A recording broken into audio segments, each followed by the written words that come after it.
Beloved soul, you are welcome here. Let all cares and worries pause at the threshold as you find comfort in this quiet space. May gentle peace settle over you now, and may rest embrace your heart. If you wish, you are invited to softly linger or to let yourself drift towards sleep. 2 Kings chapter 1. After the death of Ahab, Moab rebelled against Israel. Now Ahaziah had fallen through the lattice of his upper room in Samaria and injured himself. So he sent messengers and instructed them, "Go inquire of Baal-zebub, the god of Ekron, whether I will recover from this injury." But the angel of the Lord said to Elijah the Tishbite, "Go up to meet the messengers of the king of Samaria and ask them, 'Is it because there is no God in Israel that you are on your way to inquire of Baal-zebub, the god of Ekron? Therefore this is what the Lord says, you will not get up from the bed on which you are lying. You will surely die." So Elijah departed. When the messengers returned to the king, he asked them, "Why have you returned?" They replied, "A man came up to meet us and said, 'Go back to the king who sent you and tell him that this is what the Lord says. Is it because there is no God in Israel that you are sending these men to inquire of Baal-zebub, the god of Ekron? Therefore you will not get up from the bed on which you are lying. You will surely die." The king asked them, "What sort of man came up to meet you and spoke these words to you?" "He was a hairy man," they answered, "with a leather belt around his waist." "It was Elijah the Tishbite," said the king. Then King Ahaziah sent to Elijah a captain with his company of 50 men. So the captain went up to Elijah, who was sitting on top of a hill, and said to him, "Man of God," the king declares, "come down." Elijah answered the captain, "If I am a man of God, may fire come down from heaven and consume you and your 50 men." And fire came down from heaven and consumed the captain and his 50 men. So the king sent to Elijah another captain with his 50 men. And the captain said to Elijah, "Man of God," the king declares, "come down at once." Again Elijah replied, "If I am a man of God, may fire come down from heaven and consume you and your 50 men." And the fire of God came down from heaven and consumed the captain and his 50 men. So the king sent a third captain with his 50 men. And the third captain went up, fell on his knees before Elijah, and begged him, "Man of God, may my life and the lives of these 50 servants of yours please be precious in your sight. Behold, fire has come down from heaven and consumed the first 2 captains of 50 with all their men. But now may my life be precious in your sight." Then the angel of the Lord said to Elijah, "Go down with him, do not be afraid of him." So Elijah got up and went down with him to the king. And Elijah said to King Ahaziah, "This is what the Lord says. Is there really no God in Israel for you to inquire of his word? Is that why you have sent messengers to inquire of Baal-zebub, the god of Ekron? Therefore you will not get up from the bed on which you are lying. You will surely die." So Ahaziah died according to the word of the Lord that Elijah had spoken. And since he had no son, Jehoram succeeded him in the 2nd year of the reign of Jehoram son of Jehoshaphat over Judah. As for the rest of the acts of Ahaziah, along with his accomplishments, are they not written in the book of the Chronicles of the Kings of Israel? Chapter 2. Shortly before the Lord took Elijah up to heaven in a whirlwind, Elijah and Elisha were on their way from Gilgal, and Elijah said to Elisha, "Please stay here, for the Lord has sent me on to Bethel." But Elisha replied, "As surely as the Lord lives, and as you yourself live, I will not leave you." So they went down to Bethel. Then the sons of the prophets at Bethel came out to Elisha and said, "Do you know that the Lord will take your master away from you today?" "Yes, I know," he replied. "Do not speak of it." And Elijah said to Elisha, "Please stay here, for the Lord has sent me on to Jericho." But Elisha replied, "As surely as the Lord lives, and as you yourself live, I will not leave you." So they went to Jericho. Then the sons of the prophets at Jericho came up to Elisha and said, "Do you know that the Lord will take your master away from you today?" "Yes, I know," he replied. "Do not speak of it." And Elijah said to Elisha, "Please stay here, for the Lord has sent me on to the Jordan." But Elisha replied, "As surely as the Lord lives, and as you yourself live, I will not leave you." So the two of them went on. Then a company of 50 of the sons of the prophets went and stood at a distance, facing Elijah and Elisha as the two of them stood by the Jordan. And Elijah took his cloak, rolled it up, and struck the waters, which parted to the right and to the left, so that the two of them crossed over on dry ground. After they had crossed over, Elijah said to Elisha, "Tell me, what can I do for you before I am taken away from you? Please, let me inherit a double portion of your spirit." Elisha replied, "You have requested a difficult thing," said Elijah. "Nevertheless, if you see me as I am taken from you, it will be yours. But if not, then it will not be so." As they were walking along and talking together, suddenly a chariot of fire with horses of fire appeared and separated the two of them, and Elijah went up into heaven in a whirlwind. As Elisha watched, he cried out, my father, the chariots and horsemen of Israel." And he saw Elijah no more. So taking hold of his own clothes, he tore them in two. Elisha also picked up the cloak that had fallen from Elisha, and he went back and stood on the bank of the Jordan. Then he took the cloak of Elijah that had fallen from him and struck the waters. "Where now is the Lord, the God of Elisha?" he asked.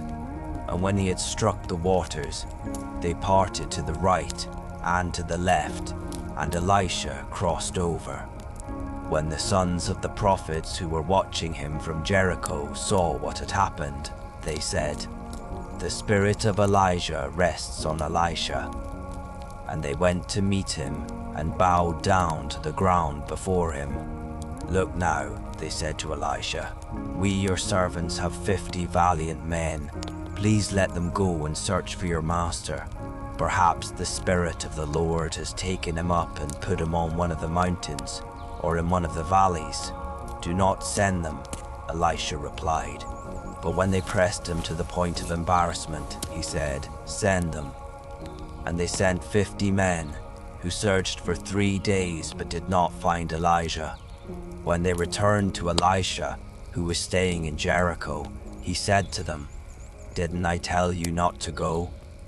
Then the men of the city said to Elisha, "Please note, our lord, that the city's location is good, as you can see, but the water is bad and the land is unfruitful." "Bring me a new bowl," he replied, "and put some salt in it." So they brought it to him, and Elisha went out to the spring, cast the salt into it, and said, "This is what the Lord says, I have healed this water. No longer will it cause death or unfruitfulness."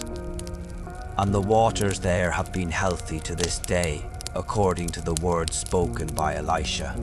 From there, Elisha went up to Bethel, and as he was walking up the road, a group of boys came out of the city and jeered at him, chanting, "Go up, you bald head!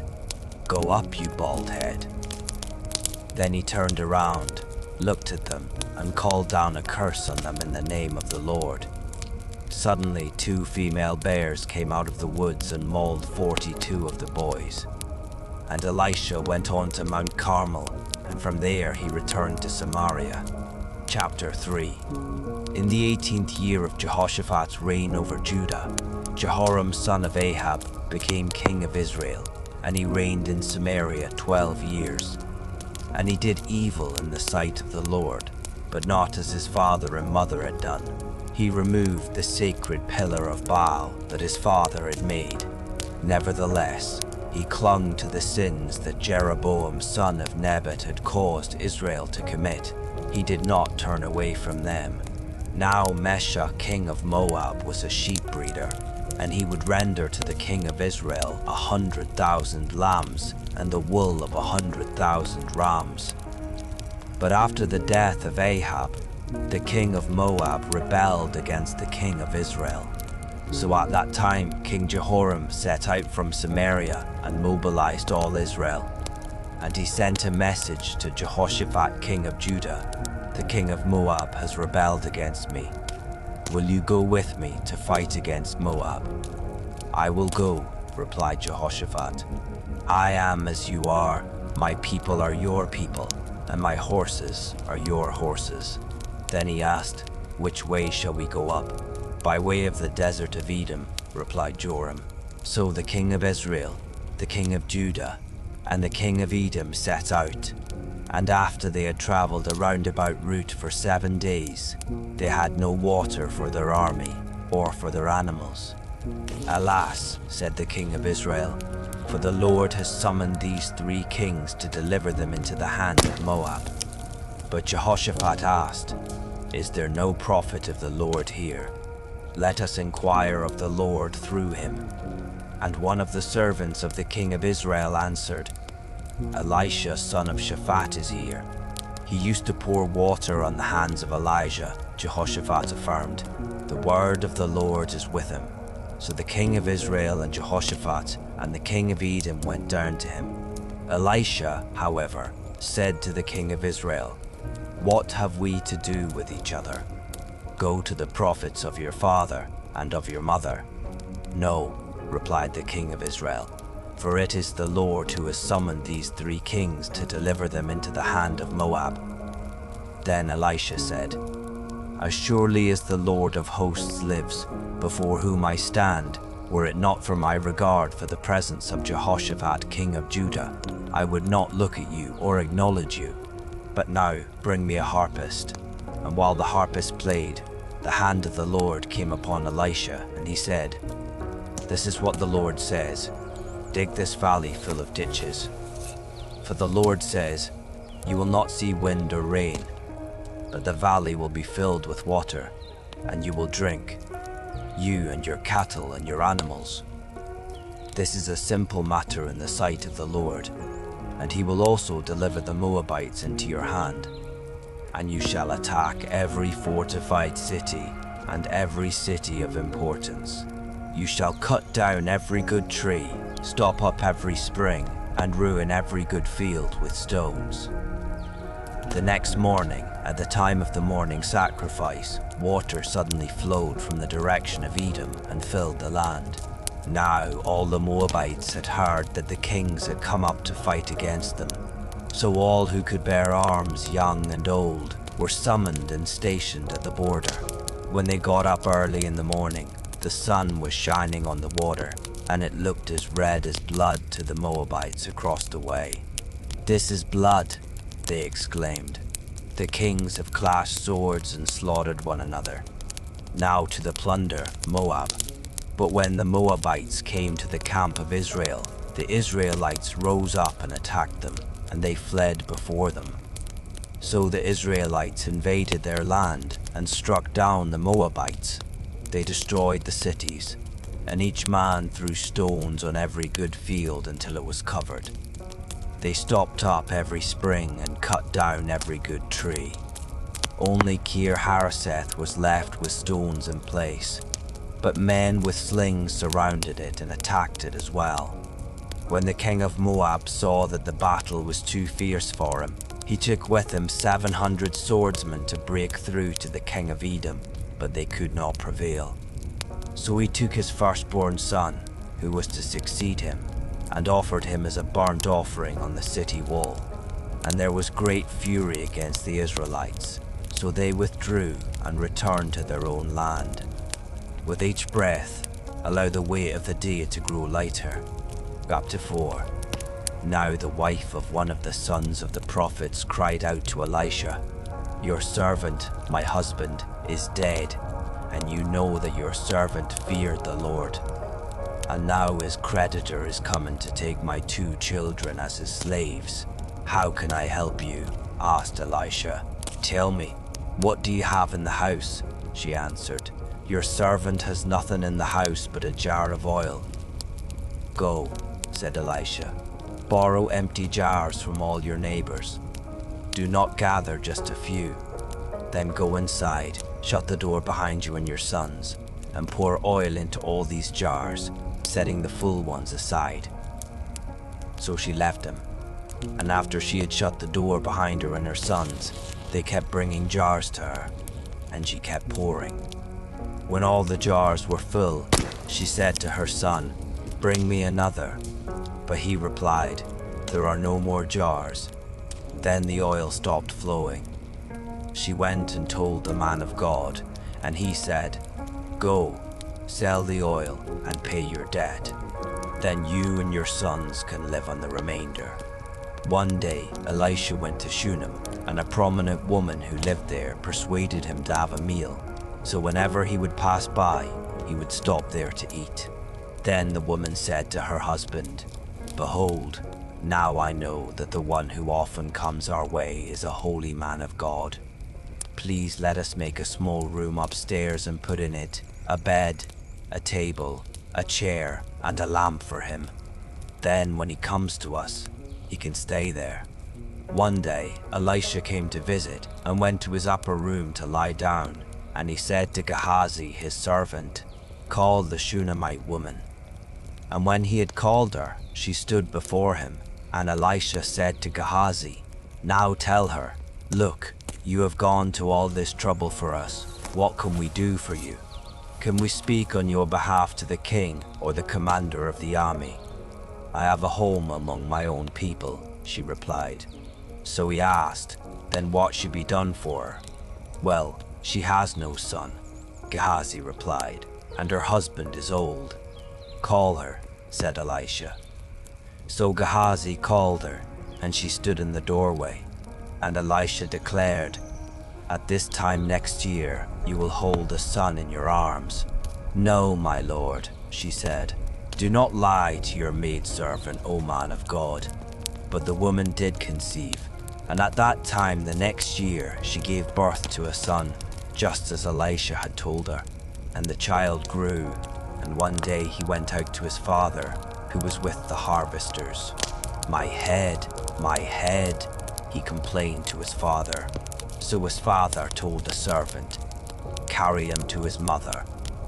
After the servant had picked him up and carried him to his mother, the boy sat on her lap until noon, and then he died.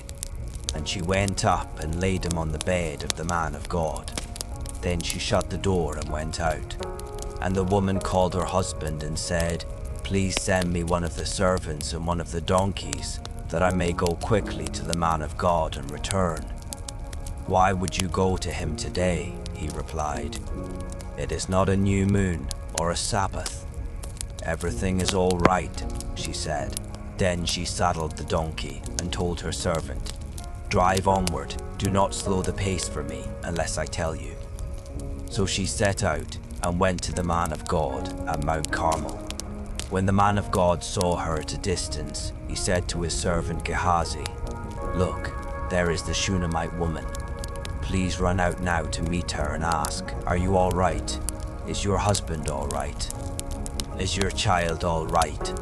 And she answered, Everything is all right. When she reached the man of God at the mountain, she clung to his feet. Gehazi came over to push her away, but the man of God said, Leave her alone, for her soul is in deep distress, and the Lord has hidden it from me and has not told me. Then she said, Did I ask you for a son, my lord? Didn't I say, Do not deceive me? So Elisha said to Gehazi, Tie up your garment, take my staff in your hand and go. If you meet anyone, do not greet him, and if anyone greets you, do not answer him. Then lay my staff on the boy's face. And the mother of the boy said, As surely as the Lord lives, and as you yourself live, I will not leave you. So he got up and followed her. Gehazi went on ahead of them and laid the staff on the boy's face, but there was no sound or response. So he went back to meet Elisha and told him, "The boy has not awakened." When Elisha reached the house, there was the boy lying dead on his bed. So he went in, closed the door behind the two of them, and prayed to the Lord. Then Elisha got on the bed and lay on the boy, mouth to mouth, eye to eye, and hand to hand. As he stretched himself out over him, the boy's body became warm. Elisha turned away and paced back and forth across the room. Then he got on the bed and stretched himself out over the boy again, and the boy sneezed 7 times and opened his eyes.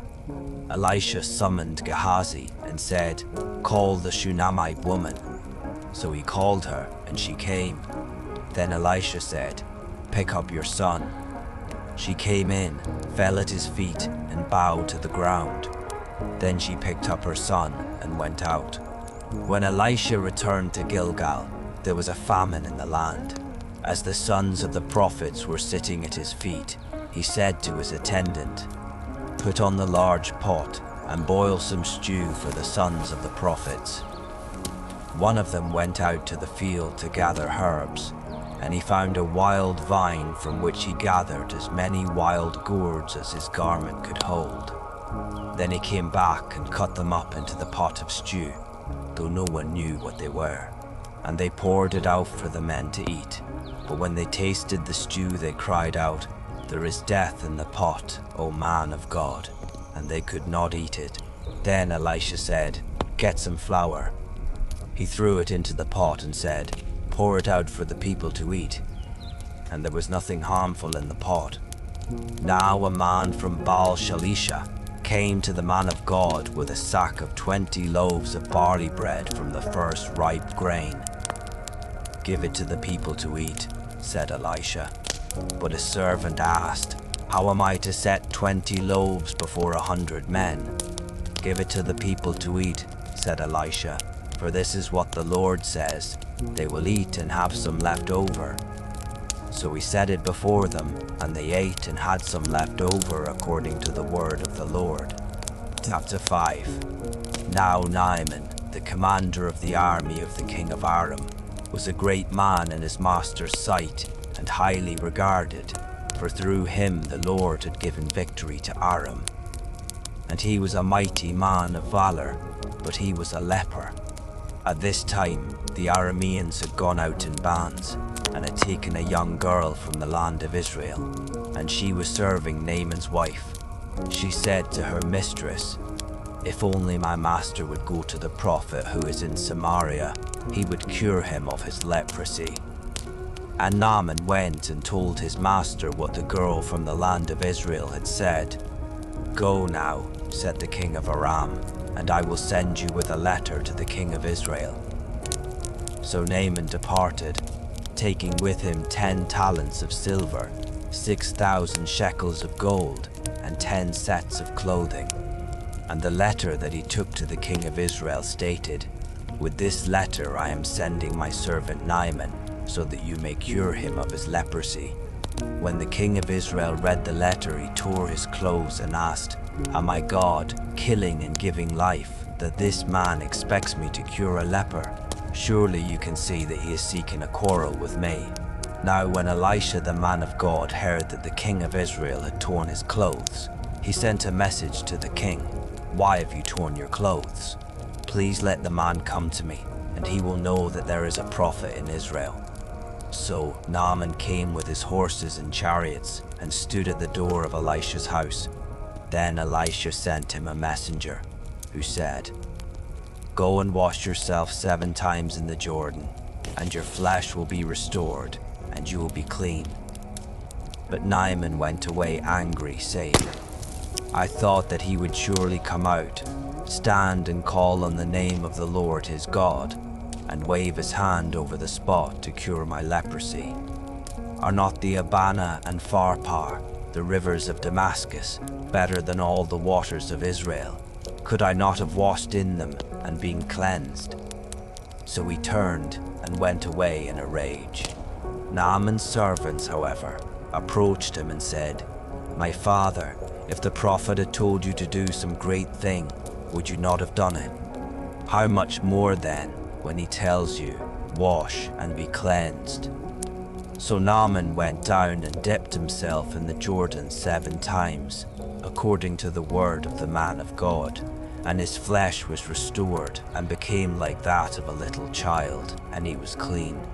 Then Naaman and all his attendants went back to the man of God, stood before him, and declared, "Now I know for sure that there is no God in all the earth except in Israel. So please accept a gift from your servant." But Elisha replied, "As surely as the Lord lives, before whom I stand, I will not accept it."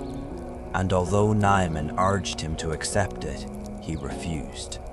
"If you will not," said Naaman, "please let me, your servant, be given as much soil as a pair of mules can carry, for your servant will never again make a burnt offering or a sacrifice to any other god but the Lord. Yet may the Lord forgive your servant this one thing. When my master goes into the temple of Rimmon to worship there, and he leans on my arm, and I bow down in the temple of Rimmon, may the Lord forgive your servant in this matter."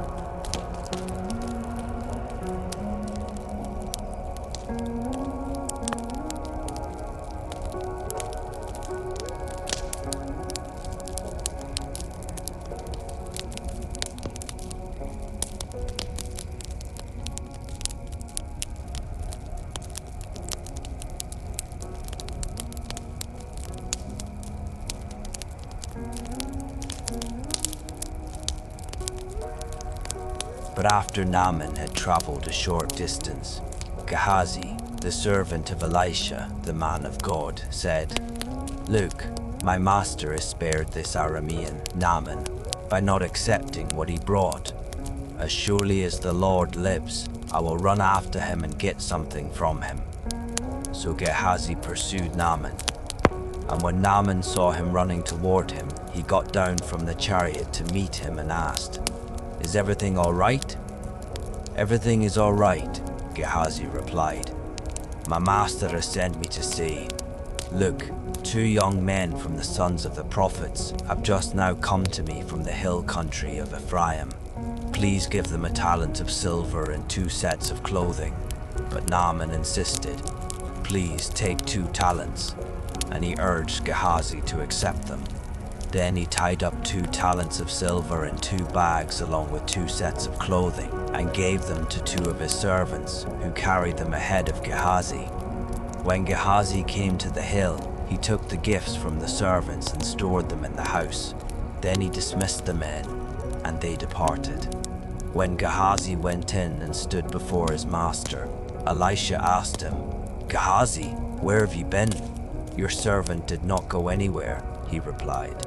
But Elisha questioned him, "Did not my spirit go with you when the man got down from his chariot to meet you? Is this the time to accept money and clothing, olive groves and vineyards, sheep and oxen, men servants and maid servants? Therefore, the leprosy of Naaman will cling to you and your descendants forever." And as Gehazi left his presence, he was leprous, as white as snow. Chapter 6. Now the sons of the prophet said to Elisha, "Please take note that the place where we meet with you is too small for us. Please let us go to the Jordan, where each of us can get a log so we can build ourselves a place to live there." "Go," said Elisha. Then one of them said, "Please come with your servants." "I will come," he replied. So Elisha went with them, and when they came to the Jordan, they began to cut down some trees. As one of them was cutting down a tree, the iron axe head fell into the water. "Oh, my master," he cried out, "it was borrowed." "Where did it fall?" asked the man of God. And when he showed him the place, the man of God cut a stick, threw it there, and made the iron float. "Lift it out," he said, and the man reached out his hand and took it. Now the king of Aram was at war against Israel. After consulting with his servants, he said, "My camp will be in such and such a place. Then the man of God sent word to the king of Israel, "Be careful not to pass by this place, for the Arameans are going down there." So the king of Israel sent word to the place the man of God had pointed out. Time and again Elisha warned the king, so that he was on his guard in such places. For this reason the king of Aram became enraged and called his servants to demand of them, "Tell me, which one of us is on the side of the king of Israel?" But one of his servants replied, "No one, my lord the king." For Elisha, the prophet in Israel, tells the king of Israel the very words you speak in your bedroom. So the king said, "Go and see where he is, that I may send men to capture him."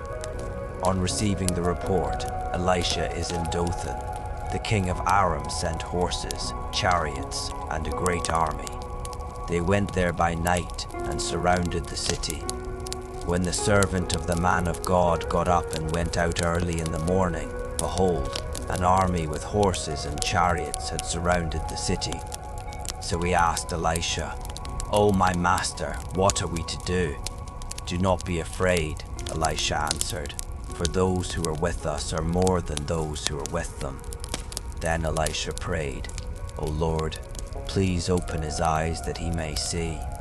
And the Lord opened the eyes of the young man, and he saw that the hills were full of horses and chariots of fire all around Elisha.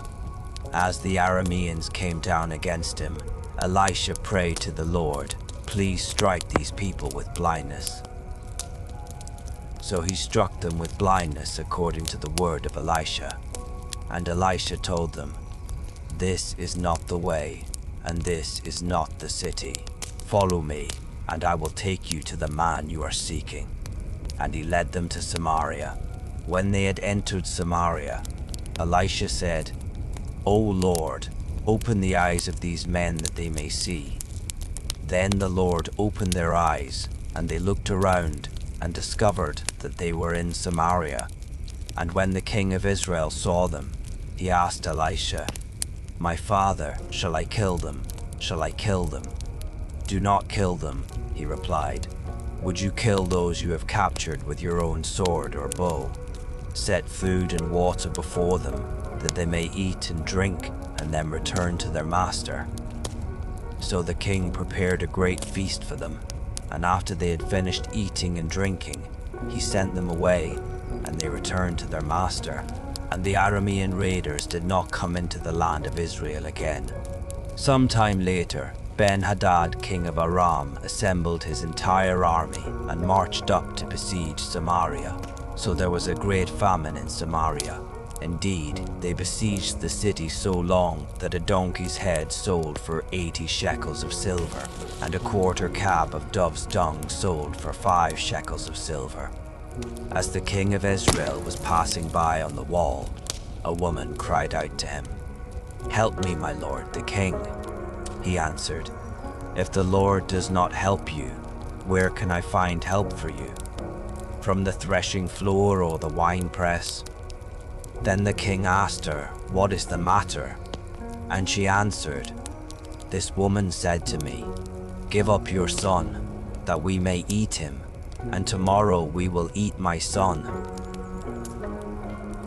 So we boiled my son and ate him, and the next day I said to her, 'Give up your son, that we may eat him.'"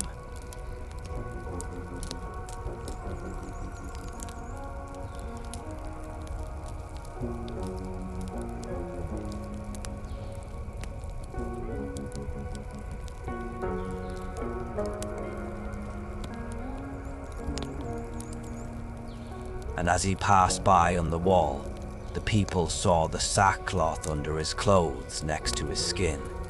He announced, "May God punish me, and ever so severely, if the head of Elisha son of Shaphat remains on his shoulders through this day."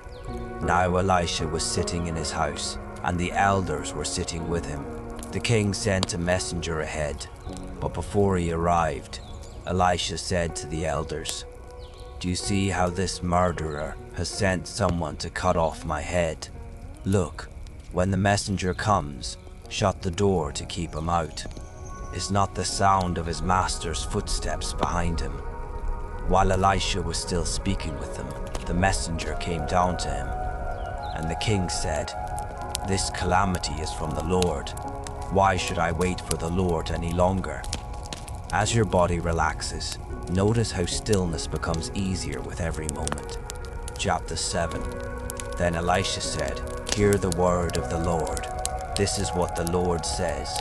About this time tomorrow at the gate of Samaria, a seah of fine flour will sell for a shekel, and 2 seahs of barley will sell for a shekel." But the officer on whose arm the king leaned answered the man of God, "Look, even if the Lord were to make windows in heaven, could this really happen?" "You will see it with your own eyes," replied Elisha, "but you will not eat any of it." Now there were 4 men with leprosy at the entrance of the city gate, and they said to one another, "Why just sit here until we die? If we say, 'Let us go into the city,' we will die there from the famine in the city. But if we sit here, we will also die. So come now, let us go over to the camp of the Arameans. If they let us live, we will live. If they kill us, we will die." So they arose at twilight and went to the camp of the Arameans. But when they came to the outskirts of the camp, there was not a man to be found, for the Lord had caused the Arameans to hear the sound of chariots, horses, and a great army, so that they said to one another, "Look, the king of Israel must have hired the kings of the Hittites and Egyptians to attack us." Thus the Arameans had arisen and fled at twilight, abandoning their tents and horses and donkeys. The camp was intact, and they had run for their lives. When the lepers reached the edge of the camp, they went into a tent to eat and drink. Then they carried off the silver, gold, and clothing and went and hid them. On returning, they entered another tent, carried off some items from there, and hid them. Finally, they said to one another, "We are not doing what is right. Today is a day of good news. If we are silent and wait until morning light, our sin will overtake us. Now, therefore, let us go and tell the king's household." So they went and called out to the gatekeepers of the city, saying, "We went to the Aramean camp and no one was there, not a trace, only tethered horses and donkeys, and the tents were intact." The gatekeepers shouted the news, and it was reported to the king's household. So the king got up in the night and said to his servants, "Let me tell you what the Arameans have done to us. They know we are starving, so they have left the camp to hide in the field, thinking, when they come out of the city, we will take them alive and enter the city." But one of his servants replied, "Please, have scouts take 5 of the horses that remain in the city. Their plight will be no worse than all the Israelites who are left here. You can see that all the Israelites here are doomed, so let us send them and find out." Then the scouts took 2 chariots with horses, and the king sent them after the Aramean army, saying, "Go and see." And they tracked them as far as the Jordan, and indeed, the whole way was littered with the clothing and equipment the Arameans had thrown off in haste. So the scouts returned and told the king. Then the people went out and plundered the camp of the Arameans. It was then that a seah of fine flour sold for a shekel, and 2 seahs of barley sold for a shekel, according to the word of the Lord. Now the king had appointed the officer on whose arm he leaned to be in charge at the gate, but the people trampled him in the gateway, and he died, just as the man of God had foretold when the king had come to him. It happened just as the man of God had told the king. About this time tomorrow, at the gate of Samaria, 2 seahs of barley will sell for a shekel, and a seah of fine flour will sell for a shekel. And the officer had answered the man of God, "Look, even if the Lord were to make windows in heaven, could this really happen?" So Elisha had replied, "You will see it with your own eyes, but you will not eat any of it." And that is just what happened to him. The people trampled him in the gateway, and he died. Chapter 8. Now Elisha had said to the woman whose son he had restored to life, "Arise, you and your household, go and live as a foreigner wherever you can, for the Lord has decreed that a 7-year famine will come to the land." So the woman had proceeded to do as the man of God had instructed, and she and her household lived as foreigners for 7 years in the land of the Philistines. At the end of 7 years, when the woman returned from the land of the Philistines, she went to the king to appeal for her house and her land. Now the king had been speaking to Gehazi, the servant of the man of God, saying, "Please relate to me all the great things Elisha has done." And Gehazi was telling the king how Elisha had brought the dead back to life. Just then, the woman whose son Elisha had revived came to appeal to the king for her house and her land. So Gehazi said, "My lord the king, this is the woman, and this is the son Elisha restored to life." When the king asked the woman, she confirmed it. So the king appointed for her an officer, saying, "Restore all that was hers, along with all the proceeds of the field from the day that she left the country until now." Then Elisha came to Damascus, while Ben-Hadad, king of Aram, was sick, and the king was told, "The man of God has come here."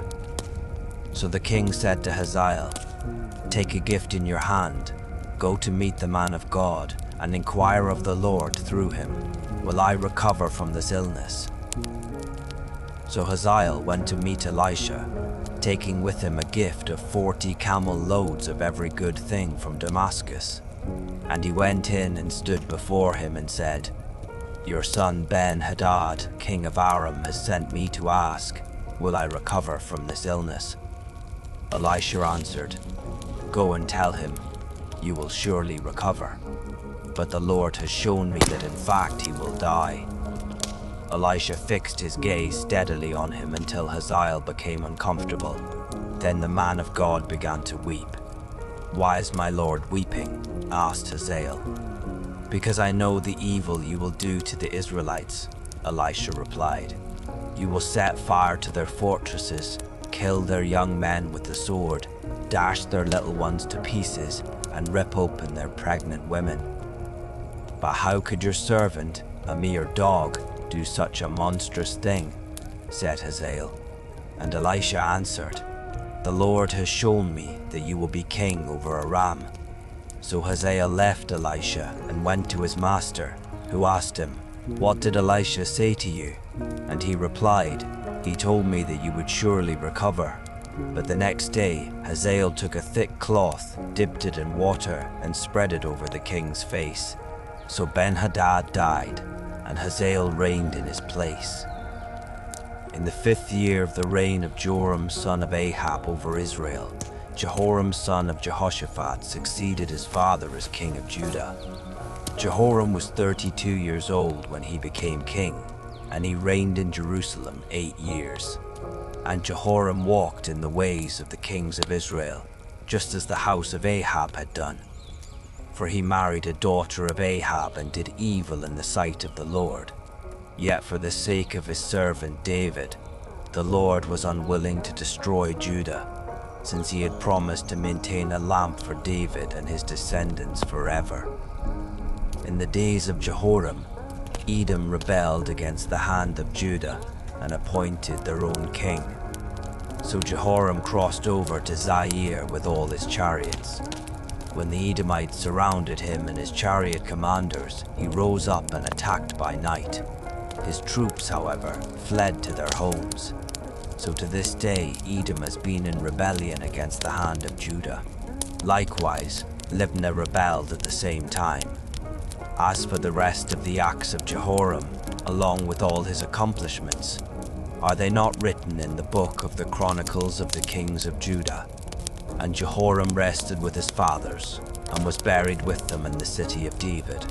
And his son Ahaziah reigned in his place. In the 12th year of the reign of Joram, son of Ahab over Israel, Ahaziah, son of Jehoram, became king of Judah. Ahaziah was 22 years old when he became king, and he reigned in Jerusalem 1 year. His mother's name was Athaliah, the granddaughter of Omri, king of Israel. And Ahaziah walked in the ways of the house of Ahab, and did evil in the sight of the Lord, like the house of Ahab, for he was a son-in-law of the house of Ahab. Then Ahaziah went with Joram, son of Ahab, to fight against Hazael, king of Aram, at Ramoth-Gilead, and the Arameans wounded Joram. So King Joram returned to Jezreel to recover from the wounds that the Arameans had inflicted on him at Ramah, when he fought against Hazael, king of Aram. Then Ahaziah, son of Jehoram, king of Judah, went down to Jezreel to visit Joram, son of Ahab, because Joram had been wounded. Chapter 9. Now Elisha the prophet summoned one of the sons of the prophets and said to him, "Tuck your cloak under your belt, take this flask of oil, and go to Ramoth-Gilead.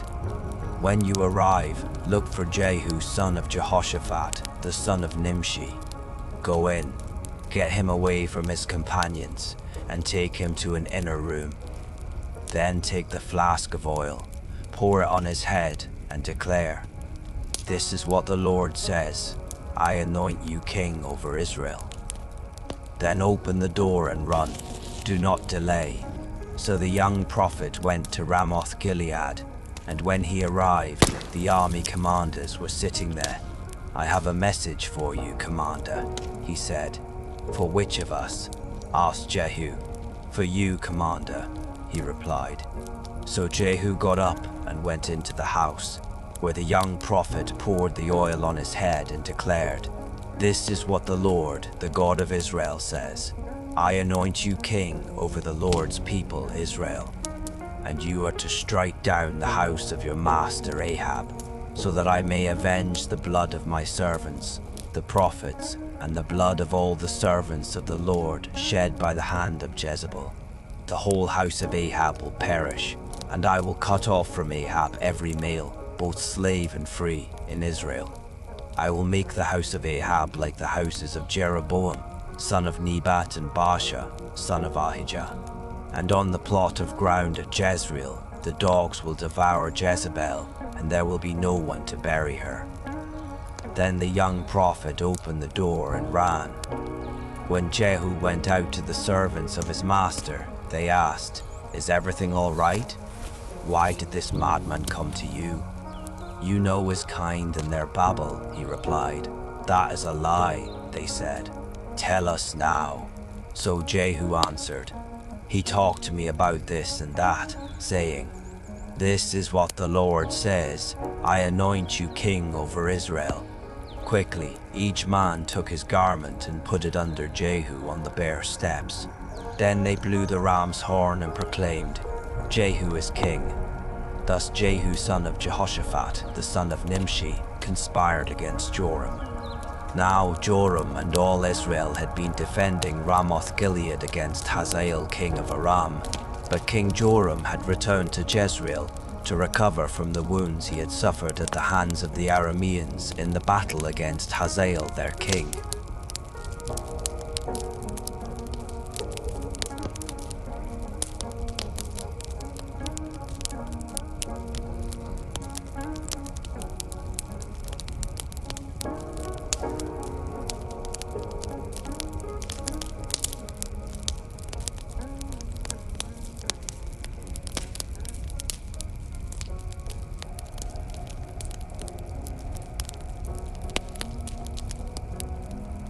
And Ahaziah, king of Judah, had gone down to see him. Now the watchman standing on the tower in Jezreel saw Jehu's troops approaching, and he called out, "I see a company of troops. Choose a rider," Joram commanded. "Send him out to meet them and ask, 'Have you come in peace?'" So a horseman rode off to meet Jehu and said, "This is what the king asks, 'Have you come in peace? What do you know about peace?'" Jehu replied, "Fall in behind me." And the watchman reported, "The messenger reached them, but he is not coming back." So the king sent out a second horseman, who went to them and said, "This is what the king asks, 'Have you come in peace?' What do you know about peace?" Jehu replied, "Fall in behind me." Again the watchman reported, "He reached them, but he is not coming back. And the charioteer is driving like Jehu son of Nimshi. He is driving like a madman." "Harness," Joram shouted, and they harnessed his chariot. Then Joram king of Israel and Ahaziah king of Judah set out, each in his own chariot, and met Jehu on the property of Naboth the Jezreelite. When Joram saw Jehu, he asked, "Have you come in peace, Jehu?" "How can there be peace?" he replied, "as long as the idolatry and witchcraft of your mother Jezebel abound." Joram turned around and fled, calling out to Ahaziah, "Treachery, Ahaziah." Then Jehu drew his bow and shot Joram between the shoulders. The arrow pierced his heart, and he slumped down in his chariot. And Jehu said to Bidkar his officer, "Pick him up and throw him into the field of Naboth the Jezreelite. For remember that when you and I were riding together behind his father Ahab, the Lord lifted up this burden against him. As surely as I saw the blood of Naboth and the blood of his sons yesterday, declares the Lord, so will I repay you on this plot of ground, declares the Lord. Now then, according to the word of the Lord, pick him up and throw him on the plot of ground." When King Ahaziah of Judah saw this, he fled up the road toward Beth-Hagan, and Jehu pursued him, shouting, "Shoot him too."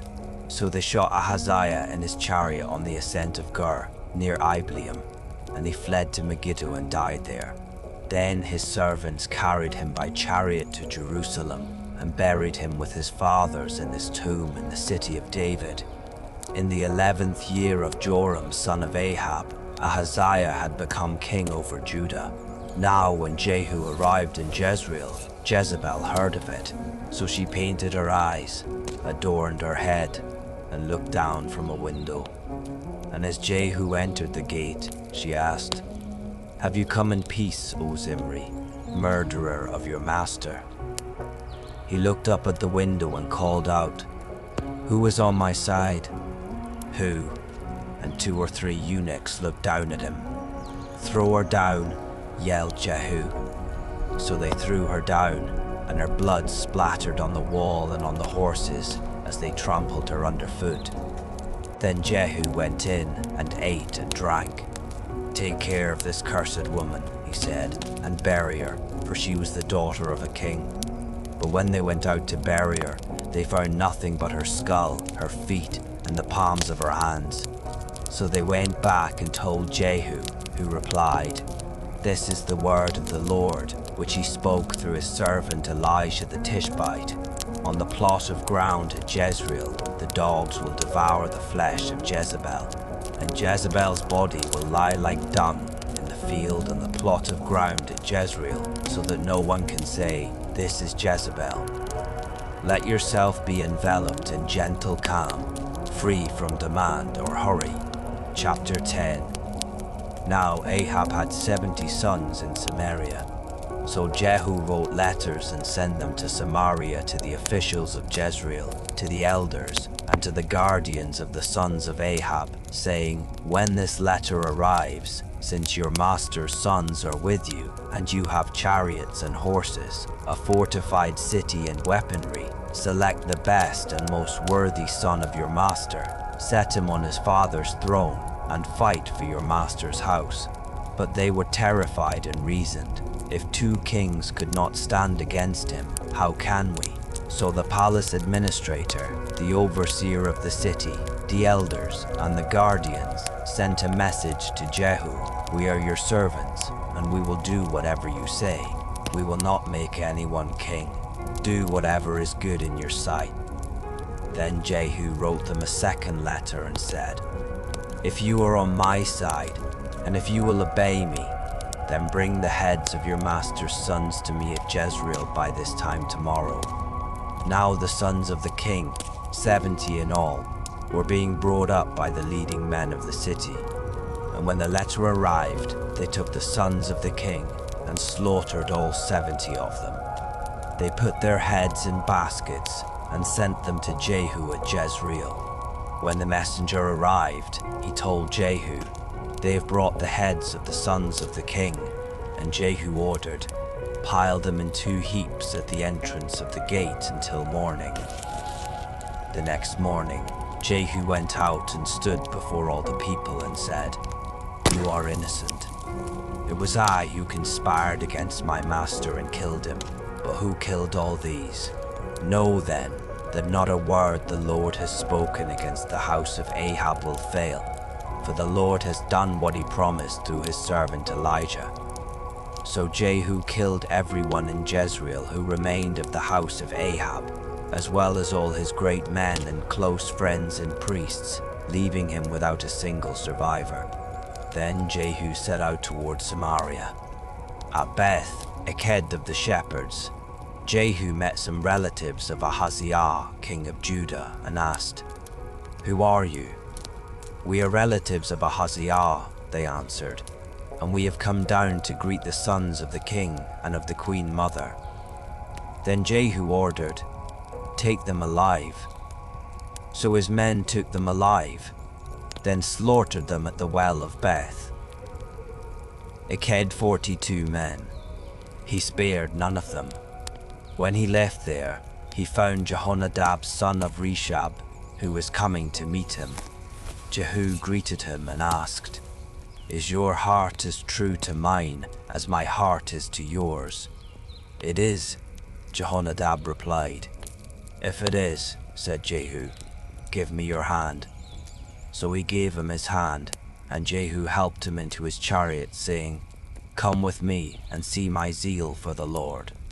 So he had him ride in his chariot. When Jehu came to Samaria, he struck down everyone belonging to Ahab who remained there, until he had destroyed them, according to the word that the Lord had spoken to Elijah. Then Jehu brought all the people together and said, "Ahab served Baal a little, but Jehu will serve him a lot. Now, therefore, summon to me all the prophets of Baal, all his servants and all his priests.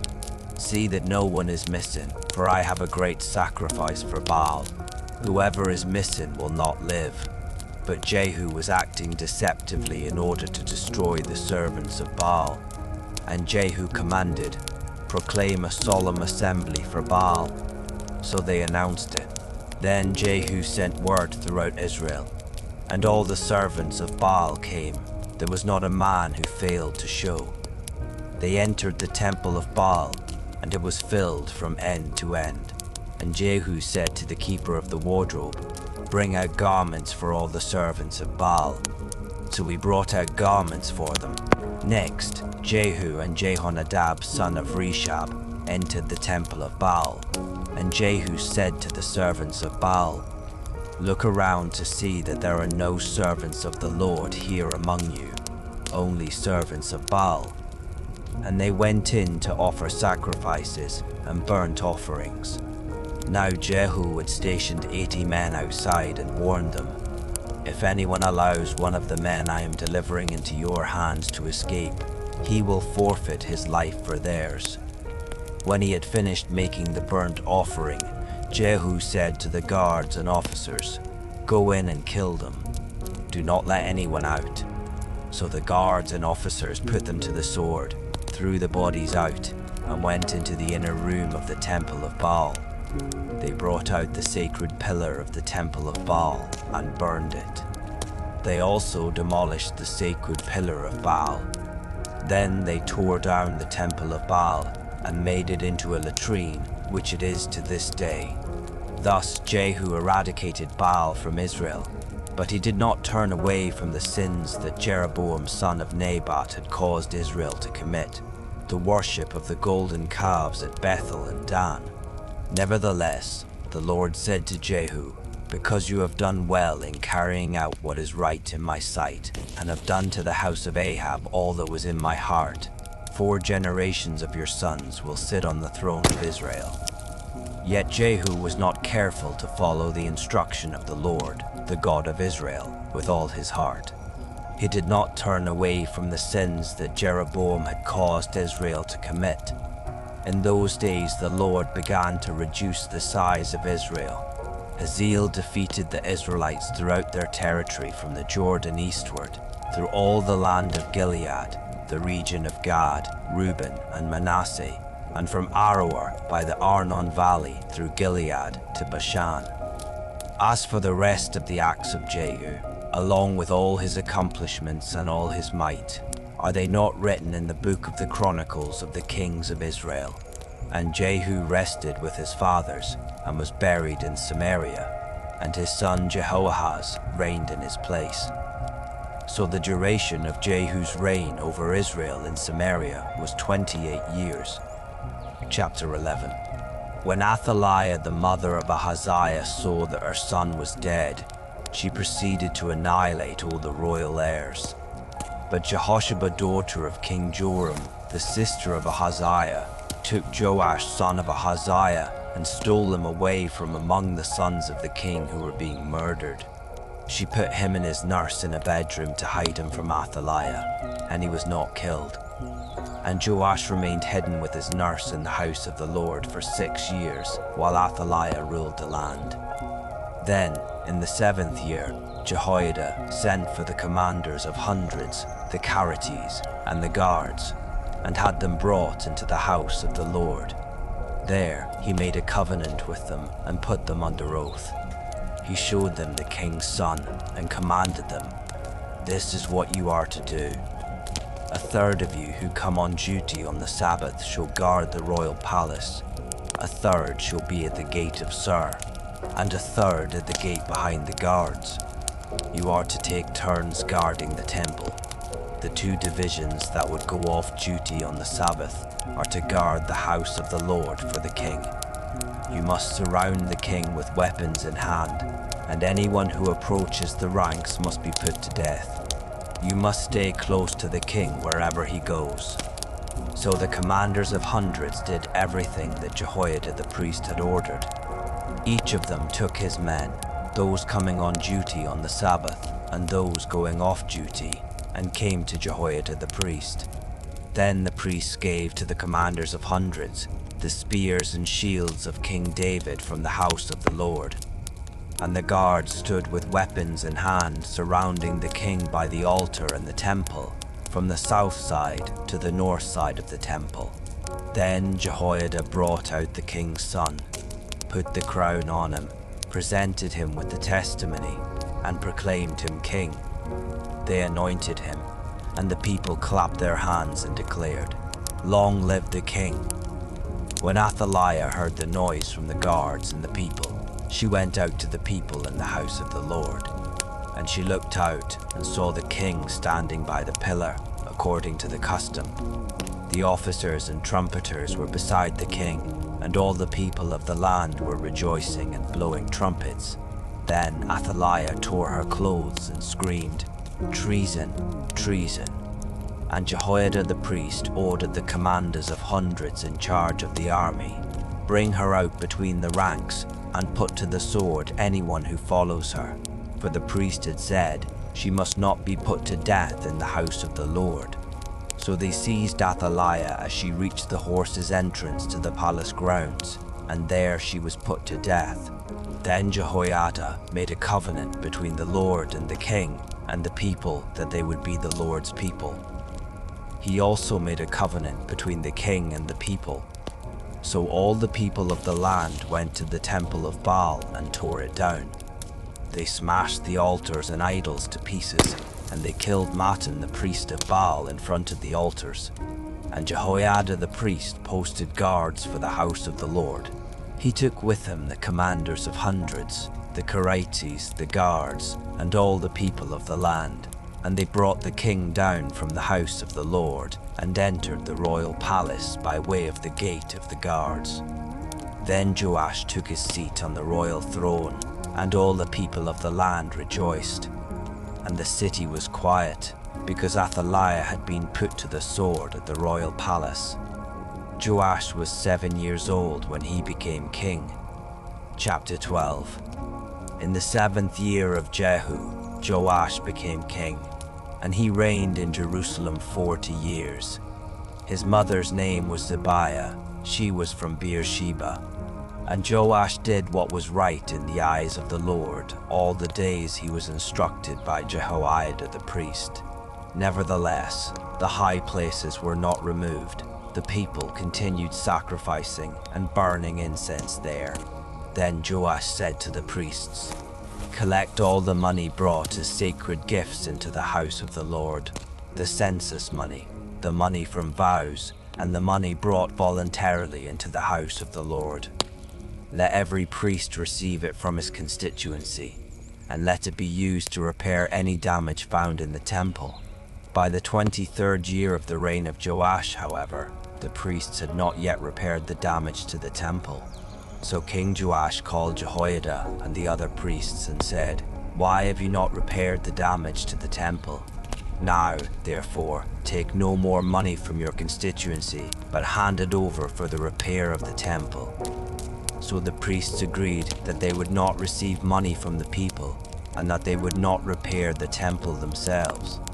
Then Jehoiada the priest took a chest, bored a hole in its lid, and set it beside the altar on the right side, as one enters the house of the Lord. There the priests who guarded the threshold put all the money brought into the house of the Lord. Whenever they saw that there was a large amount of money in the chest, the royal scribe and the high priest would go up, count the money brought into the house of the Lord, and tie it up in bags. Then they would put the counted money into the hands of those who supervised the work on the house of the Lord, who in turn would pay those doing the work: the carpenters, builders, masons, and stone cutters. They also purchased timber and dressed stone to repair the damage to the house of the Lord, and they paid the other expenses of the temple repairs. However, the money brought into the house of the Lord was not used for making silver basins, wick trimmers, sprinkling bowls, trumpets, or any articles of gold or silver for the house of the Lord. Instead, it was paid to those doing the work, and with it they repaired the house of the Lord. No accounting was required from the men who received the money to pay the workmen, because they acted with integrity. The money from the guilt offerings and sin offerings was not brought into the house of the Lord. It belonged to the priests. At that time, Hazael king of Aram marched up and fought against Gath and captured it. Then he decided to attack Jerusalem. So King Joash of Judah took all the sacred objects dedicated by his fathers, Jehoshaphat, Jehoram, and Ahaziah, the kings of Judah, along with his own consecrated items, and all the gold found in the treasuries of the house of the Lord and the royal palace, and he sent them to Hazael, king of Aram. So Hazael withdrew from Jerusalem. As for the rest of the acts of Joash, along with all his accomplishments, are they not written in the book of the Chronicles of the kings of Judah? And the servants of Joash rose up and formed a conspiracy and killed him at Beth Millo on the road down to Silla. His servants Jozabad son of Shimeath and Jehozabad son of Shomer struck him down, and he died. And they buried him with his fathers in the city of David, and his son Amaziah reigned in his place. This is a safe place where you are allowed to simply rest. Chapter 13. In the 23rd year of the reign of Joash son of Ahaziah over Judah, Jehoahaz son of Jehu became king of Israel, and he reigned in Samaria 17 years. And he did evil in the sight of the Lord, and followed the sins that Jeroboam son of Nebat had caused Israel to commit. He did not turn away from them. So the anger of the Lord burned against Israel, and he delivered them continually into the hands of Hazael king of Aram and his son Ben-Hadad. Then Jehoahaz sought the favor of the Lord, and the Lord listened to him because he saw the oppression that the king of Aram had inflicted on Israel. So the Lord gave Israel a deliverer, and they escaped the power of the Arameans. Then the people of Israel lived in their own homes as they had before. Nevertheless, they did not turn away from the sins that the house of Jeroboam had caused Israel to commit, but they continued to walk in them. The Asherah pole even remained standing in Samaria. Jehoahaz had no army left, except 50 horsemen, 10 chariots, and 10,000 foot soldiers, because the king of Aram had destroyed them and made them like the dust at threshing. As for the rest of the acts of Jehoahaz, along with all his accomplishments and his might, are they not written in the book of the Chronicles of the kings of Israel? And Jehoahaz rested with his fathers and was buried in Samaria. And his son Jehoash reigned in his place.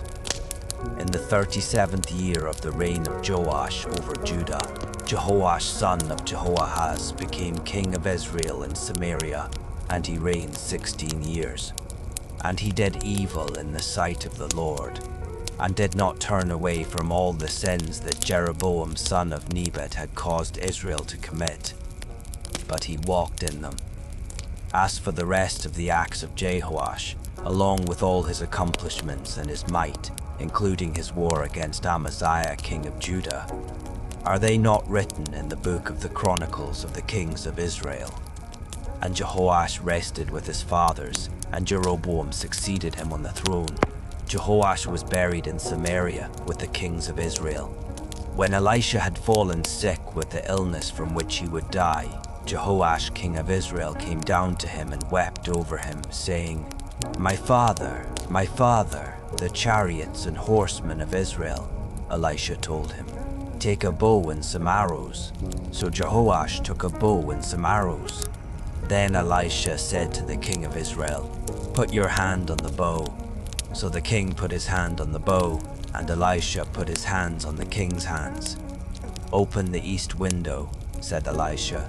So he opened it, and Elisha said, "Shoot." So he shot. And Elisha declared, "This is the Lord's arrow of victory, the arrow of victory over Aram, for you shall strike the Arameans in Aphek until you have put an end to them." Then Elisha said, "Take the arrows." So he took them, and Elisha said to the king of Israel, "Strike the ground." So he struck the ground 3 times and stopped. But the man of God was angry with him and said, "You should have struck the ground 5 or 6 times. Then you would have struck down Aram until you had put an end to it. But now you will strike down Aram only 3 times." And Elisha died and was buried. Now the Moabite raiders used to come into the land every spring. Once, as the Israelites were burying a man, suddenly they saw a band of raiders. So they threw the man's body into Elisha's tomb. And as soon as his body touched the bones of Elisha, the man was revived and stood up on his feet. And Hazael king of Aram oppressed Israel throughout the reign of Jehoahaz. But the Lord was gracious to Israel and had compassion on them, and he turned toward them because of his covenant with Abraham, Isaac, and Jacob. And to this day, the Lord has been unwilling to destroy them or cast them from his presence. When Hazael king of Aram died, his son Ben-Hadad reigned in his place. Then Jehoash son of Jehoahaz took back from Ben-Hadad son of Hazael the cities that Hazael had taken in battle from his father Jehoahaz. Jehoash defeated Ben-Hadad 3 times and so recovered the cities of Israel. Chapter 14. In the 2nd year of the reign of Jehoash, son of Jehoahaz over Israel, Amaziah, son of Joash, became king of Judah. He was 25 years old when he became king, and he reigned in Jerusalem 29 years. His mother's name was Jehoadan. She was from Jerusalem. And he did what was right in the eyes of the Lord, but not as his father David had done. He did everything as his father Joash had done. Nevertheless, the high places were not taken away, and the people continued sacrificing and burning incense on the high places. As soon as the kingdom was firmly in his grasp, Amaziah executed the servants who had murdered his father, the king. Yet he did not put the sons of the murderers to death, but acted according to what is written in the book of the law of Moses, where the Lord commanded, "Fathers must not be put to death for their children, and children must not be put to death for their fathers. Each is to die for his own sin." Amaziah struck down 10,000 Edomites in the Valley of Salt. He took Selah in battle and called it Jokthel, which is its name to this very day. Then Amaziah sent messengers to the king of Israel, Jehoash, son of Jehoahaz, the son of Jehu. "Come, let us meet face to face," he said. But Jehoash, king of Israel, replied to Amaziah, king of Judah. "A thistle in Lebanon sent a message to a cedar in Lebanon, saying, 'Give your daughter to my son in marriage.' Then a wild beast in Lebanon came along and trampled the thistle. You have indeed defeated Edom, and your heart has become proud. Glory in that and stay at home. Why should you stir up troubles so that you fall, you and Judah with you?" But Amaziah would not listen, so Jehoash, king of Israel, advanced. He and King Amaziah of Judah faced each other at Beth Shemesh in Judah, and Judah was routed before Israel, and every man fled to his home. There at Beth Shemesh, Jehoash, king of Israel, captured Amaziah, king of Judah, the son of Joash, the son of Ahaziah. Then Jehoash went to Jerusalem and broke down the wall of Jerusalem from the Ephraim gate to the corner gate, a section of 400 cubits. He took all the gold and silver and all the articles found in the house of the Lord and in the treasuries of the royal palace, as well as some hostages. Then he returned to Samaria.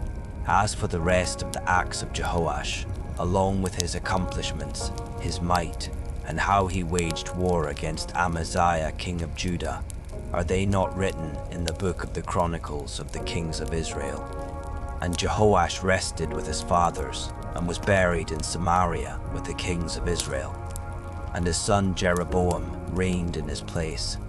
Amaziah, son of Joash, king of Judah, lived for 15 years after the death of Jehoash, son of Jehoahaz, king of Israel. As for the rest of the acts of Amaziah, are they not written in the book of the Chronicles of the kings of Judah? And conspirators plotted against Amaziah in Jerusalem, and he fled to Lachish. But men were sent after him to Lachish, and they killed him there. They carried him back on horses, and buried him in Jerusalem with his fathers in the city of David. Then all the people of Judah took Azariah, who was 16 years old, and made him king in place of his father Amaziah. Azariah was the one who rebuilt Elath and restored it to Judah after King Amaziah rested with his fathers. In the 15th year of the reign of Amaziah son of Joash over Judah, Jeroboam son of Jehoash became king of Israel, and he reigned in Samaria 41 years. And he did evil in the sight of the Lord, and did not turn away from all the sins that Jeroboam son of Nebat had caused Israel to commit. This Jeroboam restored the boundary of Israel from Lebo-Hamath to the Sea of the Arabah, according to the word that the Lord, the God of Israel, had spoken through his servant Jonah, son of Amittai, the prophet from Gath-Hepher. For the Lord saw that the affliction of the Israelites, both slave and free, was very bitter. There was no one to help Israel, and since the Lord had said that he would not blot out the name of Israel from under heaven, he saved them by the hand of Jeroboam son of Jehoash. As for the rest of the acts of Jeroboam, along with all his accomplishments and might, and how he waged war and recovered both Damascus and Hamath for Israel from Judah, are they not written in the book of the Chronicles of the kings of Israel? And Jeroboam rested with his fathers, the kings of Israel, and his son Zechariah reigned in his place. Chapter 15. In the 27th year of Jeroboam's reign over Israel, Azariah son of Amaziah became king of Judah. He was 16 years old when he became king, and he reigned in Jerusalem 52 years. His mother's name was Jechaliah. She was from Jerusalem. And he did what was right in the eyes of the Lord, just as his father Amaziah had done. Nevertheless, the high places were not taken away. The people continued sacrificing and burning incense there. And the Lord afflicted the king with leprosy until the day he died, so that he lived in a separate house, while his son Jotham had charge of the palace and governed the people of the land. As for the rest of the acts of Azariah, along with all his accomplishments, are they not written in the book of the Chronicles of the kings of Judah? And Azariah rested with his fathers and was buried near them in the city of David, and his son Jotham reigned in his place. In the 38th year of Azariah's reign over Judah, Zechariah son of Jeroboam became king of Israel, and he reigned in Samaria 6 months. And he did evil in the sight of the Lord, as his fathers had done. He did not turn away from the sins that Jeroboam son of Nebat had caused Israel to commit. Then Shallum son of Jabesh conspired against Zechariah, struck him down and killed him in front of the people, and reigned in his place. As for the rest of the acts of Zechariah, they are indeed written in the book of the Chronicles of the kings of Israel. So the word of the Lord spoken to Jehu was fulfilled. 4 generations of your sons will sit on the throne of Israel. In the 39th year of Uzziah's reign over Judah, Shallum son of Jabesh became king, and he reigned in Samaria 1 full month. Then Menahem son of Gadi went up from Tirzah to Samaria, struck down and killed Shallum son of Jabesh, and reigned in his place. As for the rest of the acts of Shallum, along with the conspiracy he led, they are indeed written in the book of the Chronicles of the kings of Israel. At that time Menahem, starting from Tirzah, attacked Tipsah and everyone in its vicinity, because they would not open their gates. So he attacked Tipsah and ripped open all the pregnant women. In the 39th year of Azariah's reign over Judah, Menahem son of Gadi became king of Israel, and he reigned in Samaria 10 years, and he did evil in the sight of the Lord. And throughout his reign he did not turn away from the sins that Jeroboam son of Nebat had caused Israel to commit. Then Pul king of Assyria invaded the land, and Menahem gave Pul 1,000 talents of silver in order to gain his support and strengthen his own grip on the kingdom. Menahem exacted this money from each of the wealthy men of Israel, 50 shekels of silver from each man to give to the king of Assyria. So the king of Assyria withdrew and did not remain in the land. As for the rest of the acts of Menahem, along with all his accomplishments, are they not written in the book of the Chronicles of the kings of Israel? And Menahem rested with his fathers, and his son Pekahiah reigned in his place. In the 50th year of Azariah's reign over Judah, Pekahiah son of Menahem became king of Israel, and reigned in Samaria 2 years. And he did evil in the sight of the Lord, and did not turn away from the sins that Jeroboam son of Nebat had caused Israel to commit.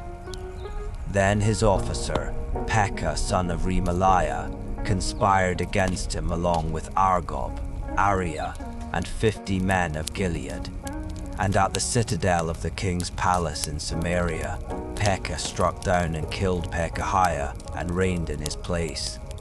As for the rest of the acts of Pekahiah, along with all his accomplishments, they are indeed written in the book of the Chronicles of the kings of Israel. In the 52nd year of Azariah's reign over Judah, Pekah son of Remaliah became king of Israel, and he reigned in Samaria 20 years. And he did evil in the sight of the Lord, and did not turn away from the sins that Jeroboam son of Nebat had caused Israel to commit. In the days of Pekah king of Israel, Tiglath-Pileser king of Assyria came and captured Ijon, Abel-Beth-Maachah, Genoa, Kadesh, Hazor, Gilead, and Galilee, including all the land of Naphtali, and he took the people as captives to Assyria. Then Hoshea son of Elah led a conspiracy against Pekah son of Remaliah. In the 20th year of Jotham son of Uzziah, Hoshea attacked Pekah, killed him, and reigned in his place. As for the rest of the acts of Pekah, along with all his accomplishments, They are indeed written in the book of the Chronicles of the Kings of Israel, in the second year of the reign of Pekah, son of Remaliah over Israel. Jotham, son of Uzziah, became king of Judah. He was 25 years old when he became king, and he reigned in Jerusalem 16 years. His mother's name was Jerusha, daughter of Zadok, and he did what was right in the eyes of the Lord, just as his father Uzziah had done. Nevertheless, the high places were not taken away. The people continued sacrificing and burning incense there. Jotham rebuilt the upper gate of the house of the Lord. As for the rest of the acts of Jotham, along with his accomplishments, are they not written in the book of the Chronicles of the Kings of Judah? In those days, the Lord began to send Rezin king of Aram and Pekah, son of Remaliah, against Judah. And Jotham rested with his fathers and was buried with them in the city of David his father, and his son Ahaz reigned in his place. You are not alone. You are accompanied with steady kindness and warmth. Chapter 16. In the 17th year of Pekah, son of Remaliah, Ahaz, son of Jotham, became king of Judah.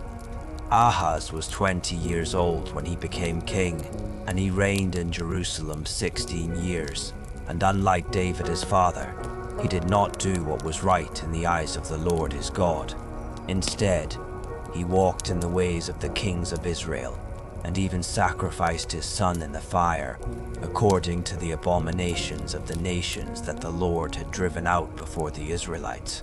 And he sacrificed and burned incense on the high places, on the hills, and under every green tree.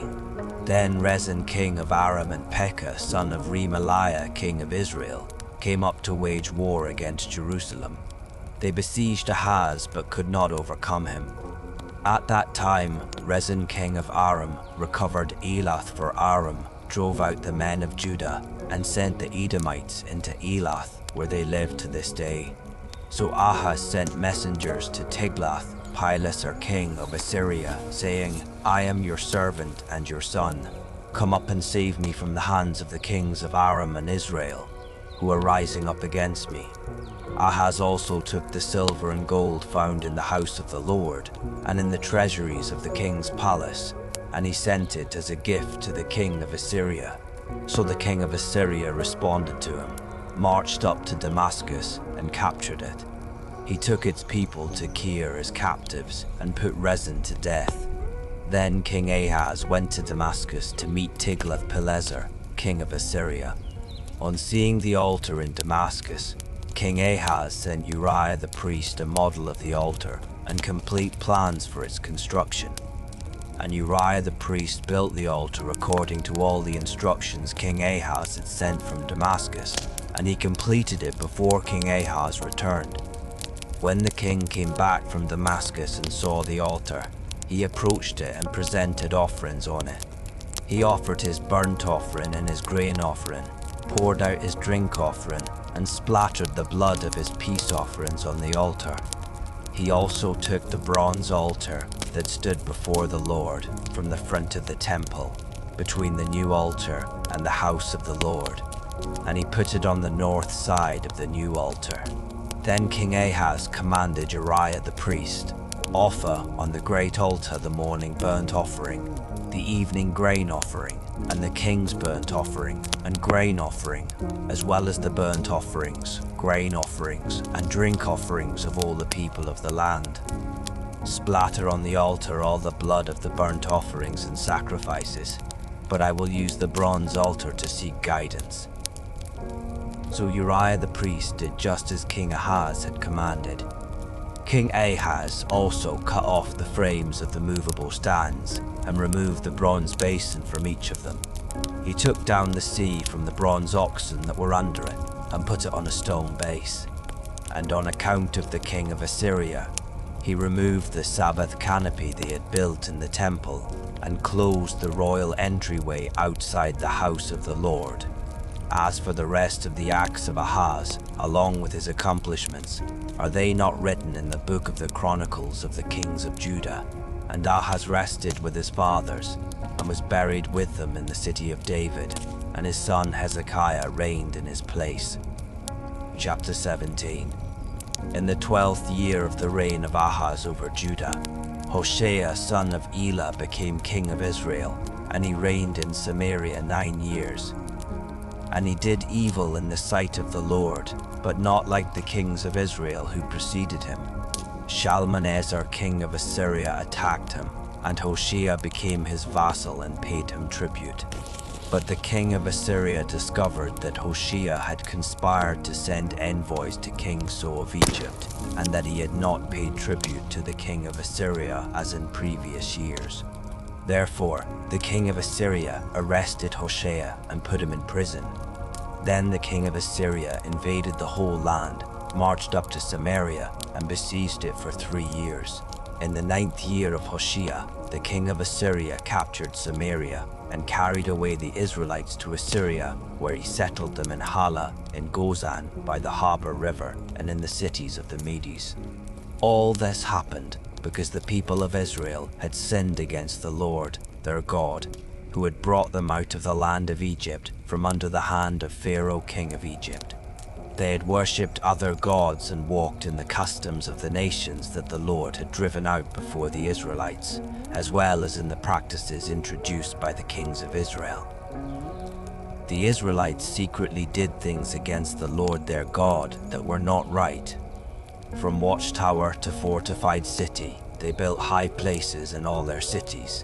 They set up for themselves sacred pillars and Asherah poles on every high hill and under every green tree. They burned incense on all the high places, like the nations that the Lord had driven out before them. They did wicked things, provoking the Lord to anger. They served idols, although the Lord had told them, "You shall not do this thing." Yet through all his prophets and seers, the Lord warned Israel and Judah, saying, "Turn from your wicked ways and keep my commandments and statutes, according to the entire law that I commanded your fathers and delivered to you through my servants, the prophets."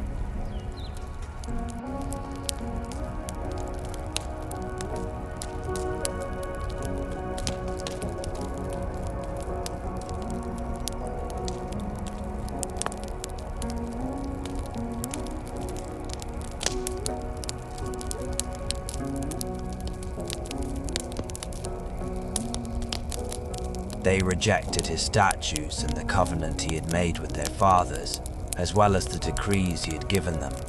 They pursued worthless idols and became worthless themselves, going after the surrounding nations that the Lord had commanded them not to imitate. They abandoned all the commandments of the Lord their God and made for themselves 2 cast idols of calves and an Asherah pole. They bowed down to all the host of heaven and served Baal. They sacrificed their sons and daughters in the fire and practiced divination and soothsaying. They devoted themselves to doing evil in the sight of the Lord, provoking him to anger. So the Lord was very angry with Israel, and he removed them from his presence.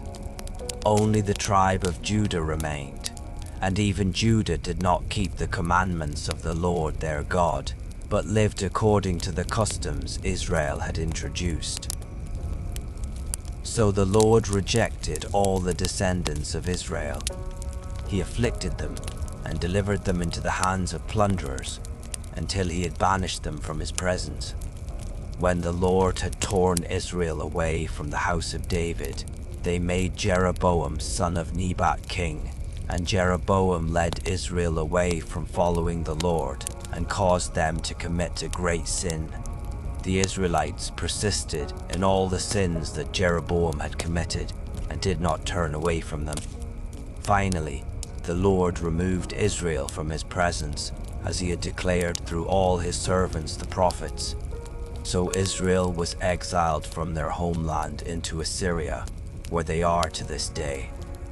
Then the king of Assyria brought people from Babylon, Cutha, Ava, Hamath, and Sepharvaim, and settled them in the towns of Samaria to replace the Israelites. They took possession of Samaria and lived in its towns. Now when the settlers first lived there, they did not worship the Lord. So he sent lions among them, which killed some of them. So they spoke to the king of Assyria, saying, "The peoples that you have removed and placed in the cities of Samaria do not know the requirements of the God of the land. Because of this, he has sent lions among them, which are indeed killing them off."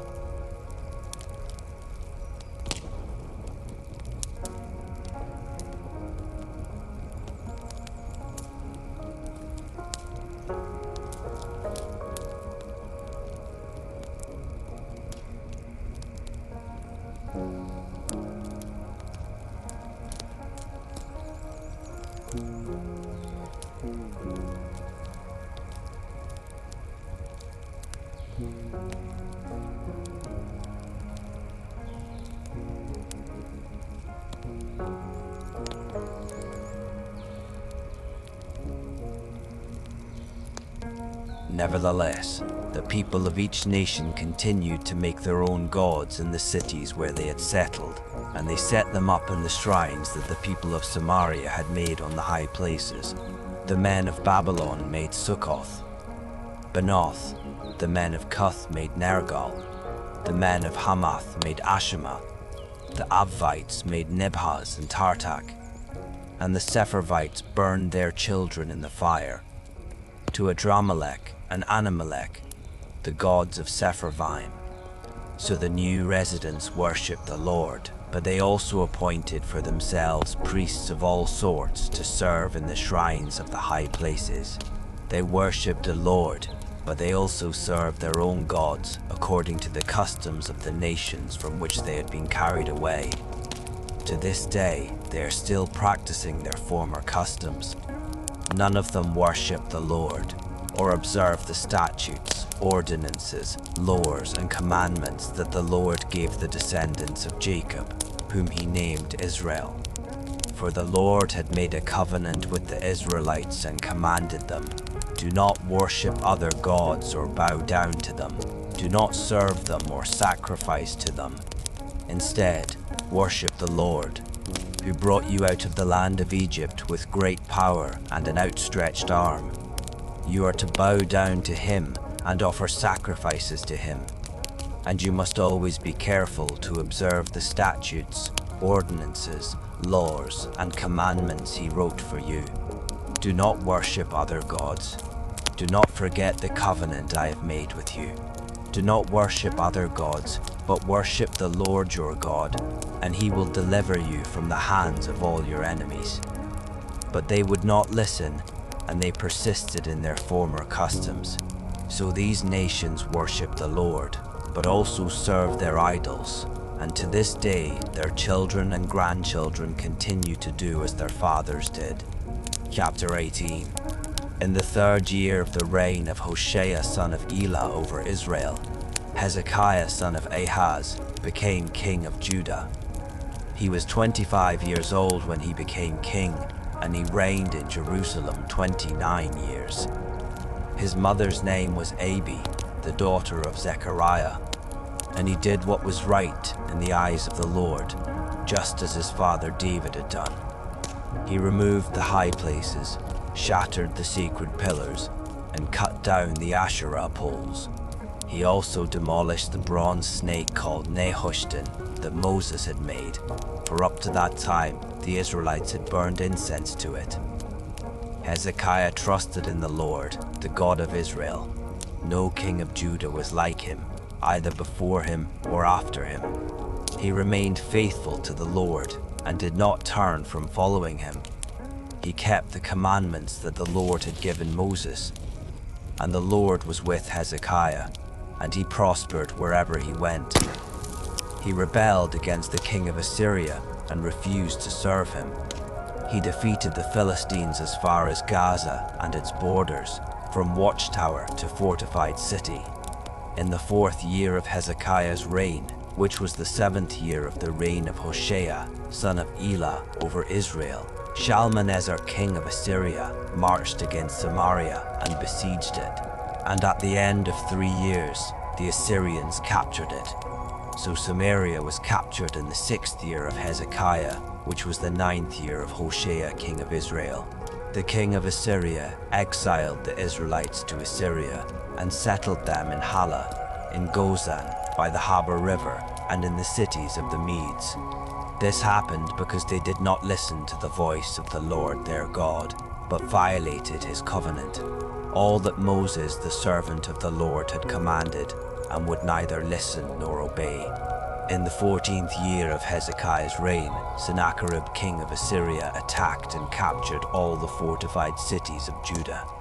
So Hezekiah, king of Judah, sent word to the king of Assyria at Lachish, saying, I have done wrong. Withdraw from me, and I will pay whatever you demand from me. And the king of Assyria exacted from Hezekiah, king of Judah, 300 talents of silver and 30 talents of gold. Hezekiah gave him all the silver that was found in the house of the Lord and in the treasuries of the royal palace. At that time, Hezekiah stripped the gold with which he had plated the doors and doorposts of the temple of the Lord, and he gave it to the king of Assyria. Nevertheless, the king of Assyria sent the Tartan, the Rabsaris, and the Rabshakeh, along with a great army, from Lachish to King Hezekiah at Jerusalem. They advanced up to Jerusalem and stationed themselves by the aqueduct of the upper pool on the road to the launderer's field. Then they called for the king. And Eliakim, son of Hilkiah, the palace administrator, Shebna the scribe, and Joah, son of Asaph the recorder, went out to them. The Rabshakeh said to them, Tell Hezekiah that this is what the great king, the king of Assyria, says. What is the basis of this confidence of yours? You claim to have a strategy and strength for war, but these are empty words. In whom are you now trusting that you have rebelled against me? Look now, you are trusting in Egypt, that splintered reed of a staff that will pierce the hand of anyone who leans on it. Such is Pharaoh, king of Egypt, to all who trust in him. But if you say to me, We trust in the Lord our God, is he not the one whose high places and altars Hezekiah has removed, saying to Judah and Jerusalem, You must worship before this altar in Jerusalem? Now, therefore, make a bargain with my master, the king of Assyria. I will give you 2,000 horses if you can put riders on them. For how can you repel a single officer among the least of my master's servants when you depend on Egypt for chariots and horsemen? So now, was it apart from the Lord that I have come up against this place to destroy it?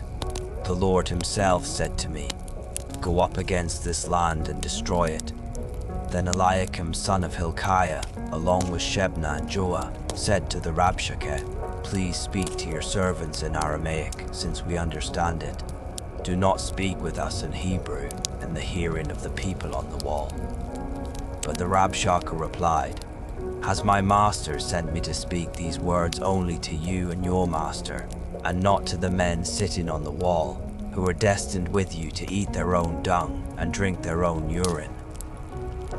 Then the Rabshakeh stood and called out loudly in Hebrew, Hear the word of the great king, the king of Assyria. This is what the king says. Do not let Hezekiah deceive you. He cannot deliver you from my hand. Do not let Hezekiah persuade you to trust in the Lord when he says, The Lord will surely deliver us. This city will not be given into the hand of the king of Assyria. Do not listen to Hezekiah, for this is what the king of Assyria says, Make peace with me and come out to me. Then every one of you will eat from his own vine and his own fig tree, and drink water from his own cistern, until I come and take you away to a land like your own, a land of grain and new wine, a land of bread and vineyards, a land of olive trees and honey, so that you may live and not die. But do not listen to Hezekiah, for he misleads you when he says, The Lord will deliver us. Has the God of any nation ever delivered his land from the hand of the king of Assyria? Where are the gods of Hamath and Arpad? Where are the gods of Sepharvaim, Hena, and Eva? Have they delivered Samaria from my hand? Who among all the gods of these lands has delivered his land from my hand? How then can the Lord deliver Jerusalem from my hand?" But the people remained silent and did not answer a word, for Hezekiah had commanded, "Do not answer him." Then Hilkiah's son Eliakim, the palace administrator, Shebna the scribe, and Asaph's son Joah the recorder came to Hezekiah with their clothes torn, and they relayed to him the words of the Rabshakeh. There's no need to hold on to any concern here. Rest can gently deepen. Chapter 1. On hearing this report, King Hezekiah tore his clothes, put on sackcloth, and entered the house of the Lord. And he sent Eliakim the palace administrator, Shebna the scribe, and the leading priests, all wearing sackcloth, to the prophet Isaiah son of Amoz to tell him, "This is what Hezekiah says. Today is a day of distress, rebuke, and disgrace, for children have come to the point of birth, but there is no strength to deliver them. Perhaps the Lord your God will hear all the words of the Rabshakeh, whom his master the king of Assyria has sent to defy the living God, and he will rebuke him for the words that the Lord your God has heard. Therefore lift up a prayer for the remnant that still survives." So the servants of King Hezekiah went to Isaiah, who replied, "Tell your master that this is what the Lord says. Do not be afraid of the words you have heard, with which the servants of the king of Assyria have blasphemed me. Behold, I will put a spirit in him, so that he will hear a rumor and return to his own land, where I will cause him to fall by the sword." When the Rabshakeh heard that the king of Assyria had left Lachish, he withdrew and found the king fighting against Libnah. Now Sennacherib had been warned about Tirhakah king of Cush. "Look, he is set out to fight against you." So Sennacherib again sent messengers to Hezekiah, saying, "Give this message to Hezekiah king of Judah. Do not let your God, in whom you trust, deceive you by saying that Jerusalem will not be delivered into the hand of the king of Assyria. Surely you have heard what the kings of Assyria have done to all the other countries, devoting them to destruction. Will you then be spared? Did the gods of the nations destroyed by my fathers rescue those nations? The gods of Gozan, Haran, and Rezeph, and of the people of Eden in Telassar? Where are the kings of Hamath, Arpad, Sepharvaim, Hena, and Eva?" So Hezekiah received the letter from the messengers, read it, and went up to the house of the Lord, and spread it out before the Lord. And Hezekiah prayed before the Lord, "O Lord God of Israel, enthroned between the cherubim, you alone are God over all the kingdoms of the earth. You made the heavens and the earth. Incline your ear, O Lord, and hear. Open your eyes, O Lord, and see. Listen to the words that Sennacherib has sent to defy the living God. Truly, O Lord, the kings of Assyria have laid waste these nations and their lands. They have cast their gods into the fire and destroyed them. For they were not gods, but only wood and stone, the work of human hands. And now, O Lord our God, please save us from his hand, so that all the kingdoms of the earth may know that you alone, O Lord our God." Then Isaiah son of Amoz sent a message to Hezekiah. "This is what the Lord, the God of Israel, says. I have heard your prayer concerning Sennacherib king of Assyria. This is the word that the Lord has spoken against him. The virgin daughter of Zion despises you and mocks you. The daughter of Jerusalem shakes her head behind you. Whom have you taunted and blasphemed? Against whom have you raised your voice and lifted your eyes in pride? Against the Holy One of Israel.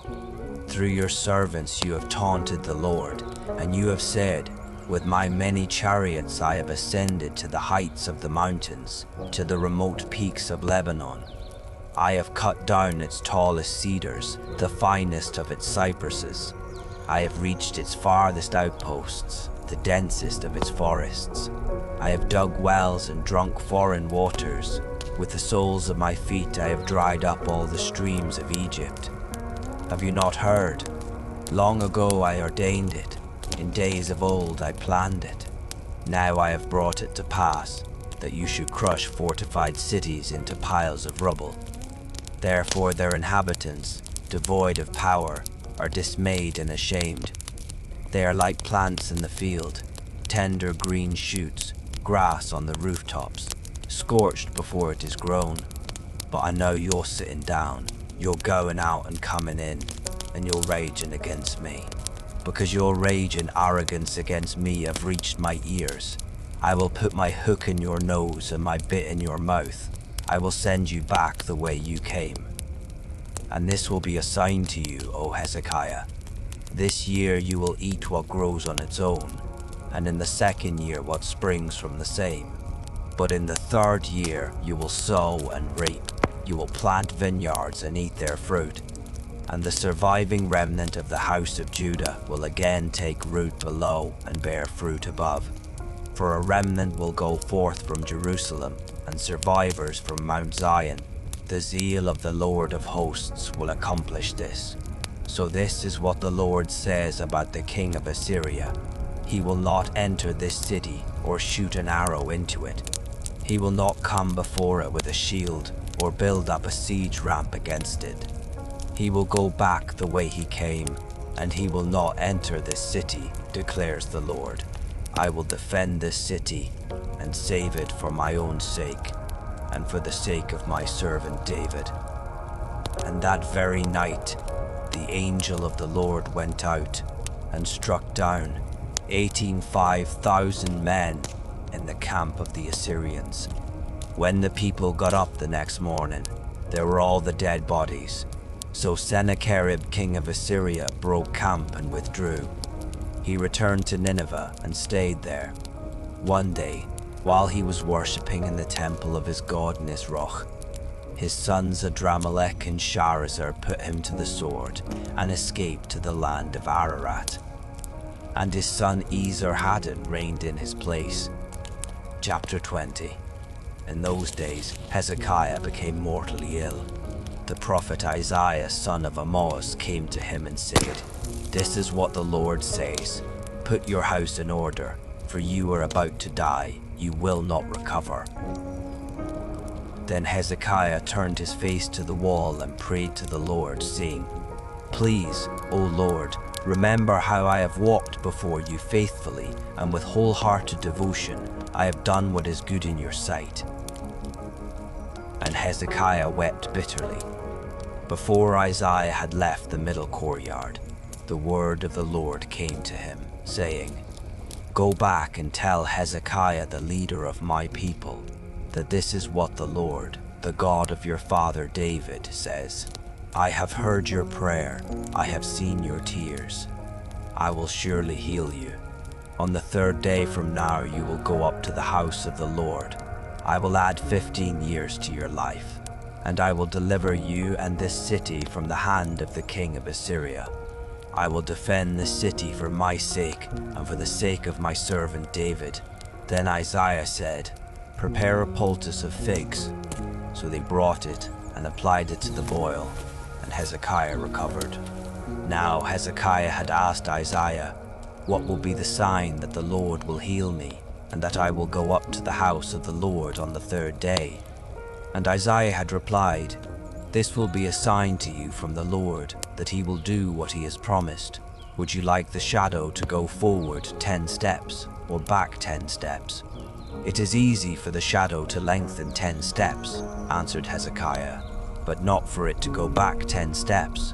So Hezekiah, the prophet, called out to the Lord, and he brought the shadow back the 10 steps it had descended on the stairway of Ahaz.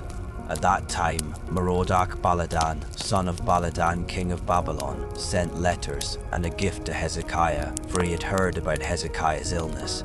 And Hezekiah received the envoys and showed them all that was in his treasure house, the silver, the gold, the spices, and the precious oil, as well as his armory, all that was found in his storehouses. There was nothing in his palace, or in all his dominion, that Hezekiah did not show them. Then the prophet Isaiah went to King Hezekiah and asked, "Where did those men come from, And what did they say to you?" "They came from a distant land," Hezekiah replied, "from Babylon." "What have they seen in your palace?" Isaiah asked. "They have seen everything in my palace," answered Hezekiah. "There is nothing among my treasures that I did not show them." Then Isaiah said to Hezekiah, "Hear the word of the Lord. The time will surely come when everything in your palace and all that your fathers have stored up until this day will be carried off to Babylon. Nothing will be left, says the Lord. And some of your descendants, your own flesh and blood, will be taken away to be eunuchs in the palace of the king of Babylon." But Hezekiah said to Isaiah, "The word of the Lord that you have spoken is good." For he thought, "Will there not at least be peace and security in my lifetime?" As for the rest of the acts of Hezekiah, along with all his might, and how he constructed the pool and the tunnel to bring water into the city, are they not written in the book of the Chronicles of the kings of Judah? And Hezekiah rested with his fathers, and his son Manasseh reigned in his place. Chapter 21. Manasseh was 12 years old when he became king, and he reigned in Jerusalem 55 years. His mother's name was Hephzibah, and he did evil in the sight of the Lord, by following the abominations of the nations that the Lord had driven out before the Israelites. For he rebuilt the high places that his father Hezekiah had destroyed, and he raised up altars for Baal. He made an Asherah pole, as King Ahab of Israel had done, and he worshipped and served all the host of heaven. Manasseh also built altars in the house of the Lord, of which the Lord had said, "In Jerusalem I will put my name." In both courtyards of the house of the Lord, he built altars to all the host of heaven. He sacrificed his own son in the fire, practiced sorcery and divination, and consulted mediums and spiritists. He did great evil in the sight of the Lord, provoking him to anger.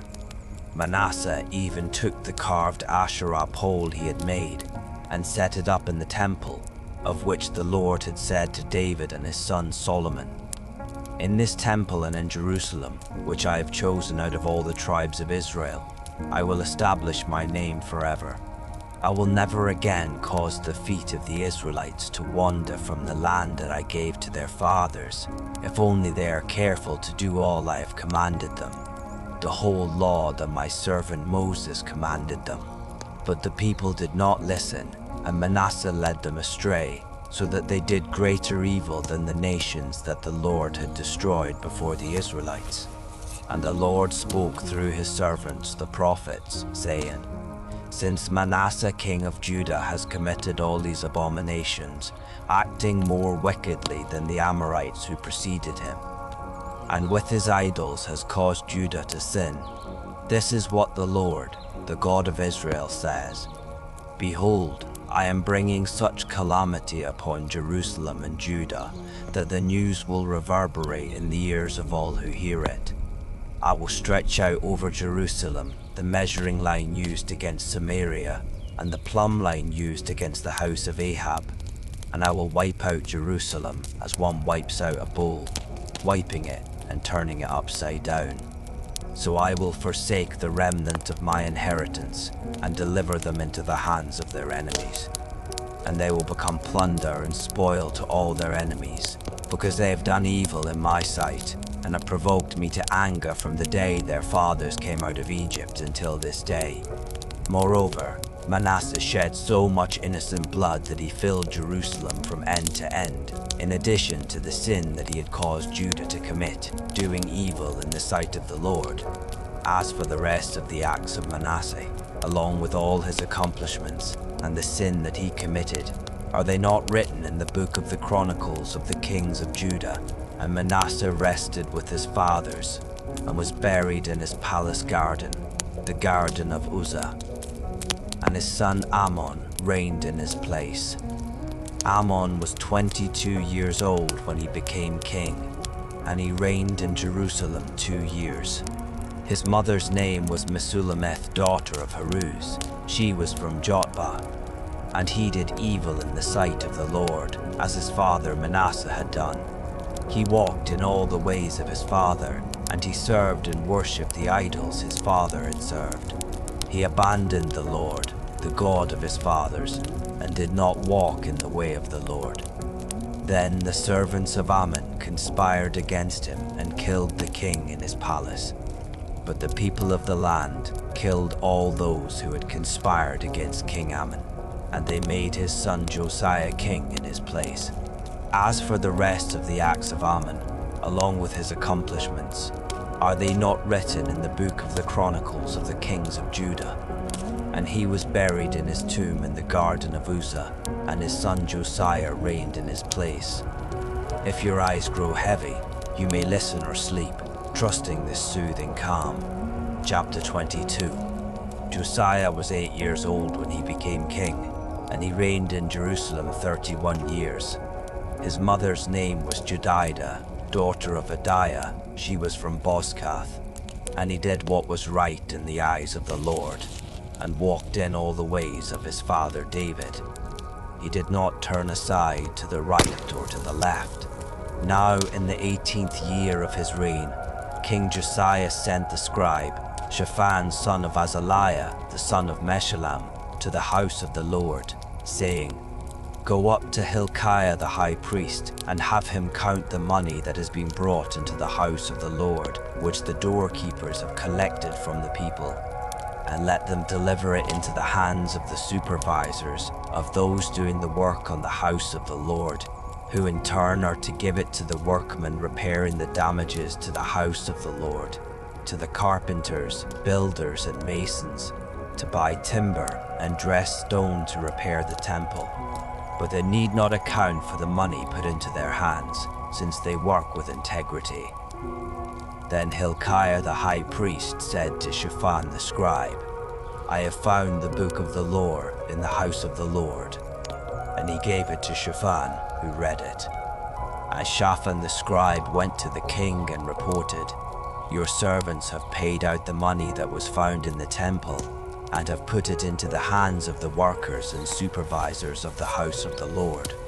Moreover, Shaphan the scribe told the king, "Hilkiah the priest has given me a book." And Shaphan read it in the presence of the king.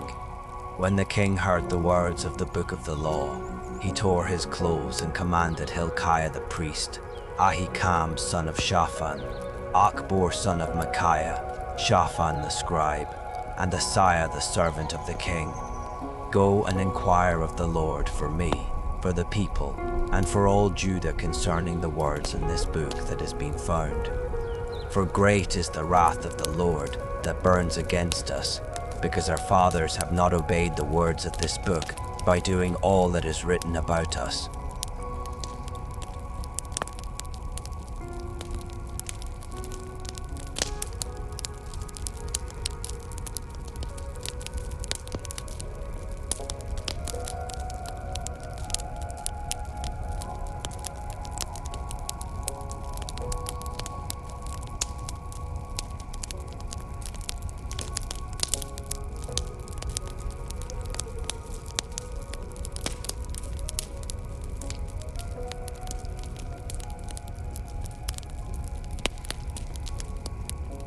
She lived in Jerusalem, in the 2nd district, and Huldah said to them, "This is what the Lord, the God of Israel, says.